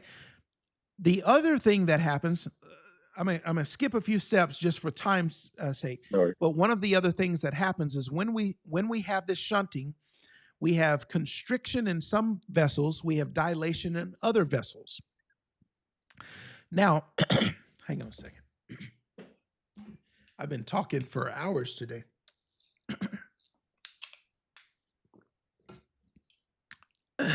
Hold on. So I was talking about shunting, right? Okay. We'll have vasoconstriction in some blood vessels. We'll have vasodilation in other blood vessels. One of the things that's going to happen, though, is due to the pressure accumulation in here, we end up with a fluid bag. You remember how blood comes from the right side and then goes to the lungs? Mm-hmm. Well, one of the things that can eventually happen is we can end up with a backup. We can end up with a backup into the right side. But it wasn't so much that this just started with the right side of the heart. Emphysema was primarily a lung condition first that resulted later in right-sided heart failure. I don't want you to think of that as the starting point, though. Does that make sense? Okay. Yeah, that's what I was kind of thinking in my head was people who have emphysema are like prone to that, and I didn't know that it was like. I'm sorry, say it one more time. At first I thought cor pulmonale was like just from emphysema or like that's what I thought. I didn't know it could be separate things. Okay. Yeah, I don't want you to necessarily make the connection that I don't want you to necessarily associate emphysema and cor pulmonale. Yes, one can lead to the other, but it's not. Cor pulmonale is primarily more of an isolated right-sided heart failure. Now, what can cause more of an isolated right-sided heart failure? Let's go back to a heart. Okay. So let's say somebody has right-sided heart failure. What could cause the right side of the heart to fail? Well, what if we have, excuse me, man, I've been talking a lot today. So what if we have an inferior MI? Let's put a clot in the right coronary artery. If the right coronary artery is not supplying blood to the right side of the heart, that can lead to right-sided heart failure. Okay. What are some other things that could happen? Well, what if we have right ventricular hypertrophy, where this right ventricle keeps getting bigger and bigger and bigger? Eventually, it gets stretched out so much. We have something called eccentric hypertrophy. Due to a volume overload, it gets stretched out so much that it can't properly squeeze. By the way, what's the law that deals with contractility and Cosly? Not that part. That's Poiseuille's law deals with blood flow. But what's the law that deals with how much force it takes to contract the heart depending on how much it squeezes? What's that called? Oh, hey, Steven, I just saw something. Steven, are you still here? Yes, just about to head out. Okay, hold on. Can you hang on for 2 minutes? Yeah. Okay, what's that law that deals with contractility? And as you stretch out the heart, it takes more force to squeeze it again. What's that law called? Isn't it Starling's? It is. That's the Frank Starling law. Okay. So what we were saying in right ventricular hypertrophy, where this stretches out, now it takes so much more force to contract it. Eventually, the heart says, look, all right, look, you're stressing me out. You've stretched me out so far. You can't just keep squeezing me like this. And then it eventually gives out. So right ventricular hypertrophy can lead to right-sided heart failure. And then we also said an inferior infarct could lead to right-sided heart failure. And then there are lots of things that could do this. Now, Stephen, you're testing tomorrow. Let's go to you. How are you feeling, my man? Good. Okay. A little nervous. Was this helpful today? Attempt. Yeah. Helpful review? Just review. Okay. I didn't get to look at your final exam. How did you do? I got an 88. Okay. And so final exam 2 is a little more I just got- challenging than the other one. What I want you to Yeah. do is I want you to follow the steps exactly as we've taught you, okay? I want you to know the 5-star medic method code. Dream about it tonight. Then I want you to remember all of your fixes come down to fixing oxygenation, ventilation, or perfusion, okay? Now, I want you to just follow the steps. I heard you in the last live session that we recently did. The way you were answering questions, I'm very much okay with you and your performance. I believe you'll do very well tomorrow. I want you to just follow the steps exactly as we've done, okay? As you've been taught. Don't deviate at all. Don't jump to advance things too quickly. Try to keep things simple. And so we've done what we can do. Okay. I've done what I can do to prepare you. You've done what you can do. And we're just going to ask for God's help for the rest of it. Okay. Is it okay if we pray? Of course. Okay. So for those of you who are with me, if you're okay, if this affects you, I apologize, but well, I actually don't apologize, but we're because sometimes we've done all we can do and we just say, all right, God, we need you to help us with the rest. All right. So Father God, we just thank you for everything that you've done. I give you all praise. I give you all honor and glory. I thank you for Stephen as he's going through tomorrow for his exam. We know what this means. We know that this is his final attempt. God, he has put in the work. I have done what I can do to prepare him. I ask that you make up the difference for us. Father, we thank you in advance for the victory. We ask for favor with him tomorrow. We ask that you calm his mind. We ask that you bring the information back to his memory. We ask that you just give him peace that surpasses all understanding. Father, we know what you're able to do. We know that you can do exceedingly abundantly above all we dare ask or think. And so we humbly ask you that you would just dispatch the ministering and warring angels ahead of him to lead, guide, protect, and direct him.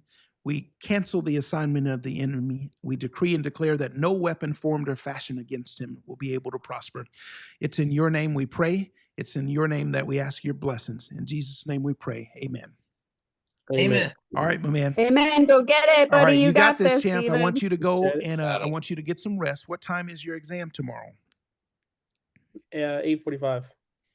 Oh, in the morning. Okay, you got to go to bed, my man. All right, go. All right, I'll hear from you tomorrow. I look forward to announcing you as a brand new paramedic tomorrow. So you gotta send me a message, and then I look forward to making the phone call to you probably around noon tomorrow. I appreciate it. Thank you, guys. All right, you got this, champ. Okay, so we're gonna let Stephen go. Now, was this helpful for anybody tonight? Yes. Nice. Who else is testing? We have 2 Troys. We have 1 Troy testing Saturday. Is that true? I don't know if he's there. Jessica is testing, I believe. No, I'm not testing for like 3 months. Okay, we have 2 Troys. I think it's the other Troy. I think Jessica is also testing on Monday. So for the rest of you, of course, you can always send us a message through the school. Oh, I did want to say something for those of you on YouTube and Facebook, for those of you in the community, just bear with me. Or we may even have some Zoom people who are not with us. They just join with the Zoom link. Let me back up a second. Right here. So for those of you who saw something tonight and you say, ooh, I like this. I like this community. I like the energy here. I like this guy, this wacky guy that could just talk for hours. If you're one of those people and you say, hey, coach, I need your help. I've struggled. I've been out in the cold far too long. Excuse me. Man. I've been out in the cold too long and I need some help. I need you to help me pass my EMT, my advanced EMT, my paramedic exam. This picture doesn't even do it justice. I mean, this is just a small sampling of the people, and these are the ones where I have pictures. This doesn't even account for the people who send us messages on Facebook Messenger, on YouTube, who send us an email. Just today, like today, We got, there were 3 more people who sent us messages who were in the community saying we passed. But then after then, we also got messages on YouTube and Facebook today. This is just a small sample of the people who've passed just over the last few months. If you know that you need some help, I'm going to invite you to get into the program with us. Excuse me. We have 2 primary options. One is our full program. So if you're somebody who needs probably a little more time, if you need at least, about 3 weeks or so, that's what I recommend that you give us, at least 3 weeks to go through that. You can either scan this QR code or you can go to this link, levelupmedic.com/14 days. And this is our main program. For most of you, I recommend, So if you're somebody, hold on, let's mute everybody. All right, so for most of you, I recommend that you get in at the pro level. Most of the people that you saw here, or probably all of the people that were answering questions today, they were all in the pro or accelerator level. Accelerator is for those of you who have failed like 4 times already and you need some one-on-one support. Everybody doesn't need that. The majority of people don't need that, but the pro level is a complete system that gives you everything that you need to be successful. The 3 that passed today, they use the pro level. Now, we have something coming up September 8th, 9th, and 10th. It's a Tuesday, Wednesday, Thursday. We are now we're creating a new program where we're going to do this in 3 days, where I'm going to be live for 3 straight days. Well, I mean, not straight. we're going to stop at night, but it's 9 a.m. to 5 p.m. Eastern Standard Time or Eastern Time. Tuesday, Wednesday, Thursday, September 8th through 9th. You can scan this QR code or go to levelupmedic.com/3 days and you can sign up for that. I highly recommend, if you're somebody, especially for those of you in the community already, if you've been struggling for more than a month already and you're realizing that, okay, I thought I was going to be able to knock this out in 3 weeks, but now I realize that life is getting in the way. Before I know it, a month has passed, 2 months have passed, 3 months have passed. I would invite you to get in with us and let's help you in 3 days.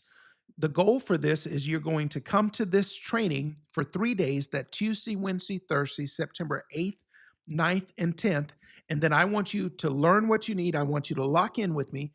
And then I need you to go test the next week. And for many of you, this is exactly what you need to kind of get you over the hump. And what I hope to see is we want at least 50 people to pass in the month of September alone. And so this is our way of being able to help more people quickly. I will say that if you enroll by tomorrow at 11:59 Eastern Time, you can actually get in on the Founders Special. If you wait until after 11:59 p.m. tomorrow night, then it goes to the regular price, but there's a $400 difference. So if you know you need some help, just go ahead and get in and save the $400. I promise you our team is working a lot behind the scenes. We're getting together the workbook, we're getting together the agenda, and it's going to be a focused 3 days where you're going to have me for 3 days. Now, I'm not doing all the talking. We'll actually have some of our alumni who will be helping in the different breakout sessions. In the breakout sessions, we will be doing the flashcards, we'll be doing drills, we'll be doing questions. And in the main sessions, we'll be doing questions as a group. But in the breakout sessions, that's where you and like 5 or 6 people will be kind of in smaller groups doing lots of questions together. The goal is, like I said, I want you to learn what you need to learn and then go test the following week and go pass the test. Okay? So use one of these 2 QR codes. This is especially for those of you who are on YouTube and Facebook. Go ahead. I'll leave that on the screen for just a few more minutes. Go ahead and scan. The top one is for the full program, where if you know that 3 days is too fast for you, then get in the full program. You'll be able to take your time. But if you're somebody who says, hey, my job is on the line, or I'm about to get fired if I don't pass this next attempt, or I've already lost months just kind of wasting time, and I need the fast pass to success, then get in on the 3-day program. Now, I'll leave that up for just a couple more seconds. And does anybody have any questions? We're going to go ahead and get ready to stop. Man, 3 hours. Wow. I've had fun. I hope you've had some fun. Clay, how was this tonight? It was good. I did today, it's my day off, so I stayed home cleaning and stuff. And just like somebody else mentioned, listening to the rapid drill. So I found one that was like 3 hours long. The audio rapid And drills? yeah, and so I just put it in my ear while I was cleaning, walking my dogs, went to take a walk myself, and it was pretty good. Nice. Okay. Hey, Susan, I see that, wait, did I call? I may have called on her earlier, but yeah. Hey, Susan. Susan says this was very informative, but Clay, you were saying about the rapid drills, how you're doing it when you're just kind of doing life. And that's what I recommend. In fact, I recommend that you listen to it as often as possible. Turn your car into your university on wheels. When you're in the car, especially if you don't have anybody there, or even if you do have people there, say, hey, I'm sorry, no music today. We got Coach Joshua today. But like Maris has said, Thomas just said the same thing. I remember Billy saying that when he was mowing his lawn, he said his neighbors probably thought he was crazy because he was answering me as I'm talking to his ear, and he's just having a full conversation out there cutting his grass. He's like, the neighbors come out and they look. They probably thought the guy was losing it, but he passed his test. In fact, Billy had 5 unsuccessful attempts. He locked in with us and went and knocked it out on that 6th attempt. And you should have heard Billy when I got to make that phone call to him to say, you did it, champ. Congratulations, paramedic. You should have just heard. Billy had a whole meltdown, which was amazing. So, Clay, I want you to just stay locked in with us. Where are you in the cohorts right now? So in cohort 2, and I think I finished session 5. Okay. That one was just about an hour long because you were sick that day. Oh, okay. Okay. So Yeah. you will you should be able to finish cohort 2 by this weekend. Okay. Then take your I work this weekend, but I definitely still do it while I'm at work. Okay. Get through as much as you can. If you need to take, so you have a mental health day coming up at the end of cohort 2. If you need to take that, take it. Just take a day to clear your mind and then come back strong next week and jump into cohort 3. Okay. And then if you haven't already, I highly recommend that you consider the 3-day lock-in just because it may be what you need to kind of push you over the edge and get you there faster. Okay. Thanks for showing up tonight. Thank you for coming in. Yeah, no problem. Anybody have any questions? I got a quick one for you, Coach. Who's talking? Christian, okay. Christian. So I just signed up actually during this Zoom for the 3-day. Okay. Congratulations, my man. Thank you, sir. My question to you is that workbook and everything, we're going to have access to it in our classroom, like in another separate section where we could go print everything out before it actually starts? Yes. So the workbook itself, so it was supposed to be released during the session, but you bring up a great point about printing it off. So sure, we can have that. That may not be ready until like the day before. Now, 5 days before, I think it's on September 3rd, that's when your new module will unlock, where you're going to have some pre-course work and some videos and things to kind of watch beforehand so that we don't have to cover everything because we got 3 days. We got to get a lot done in those 3 days.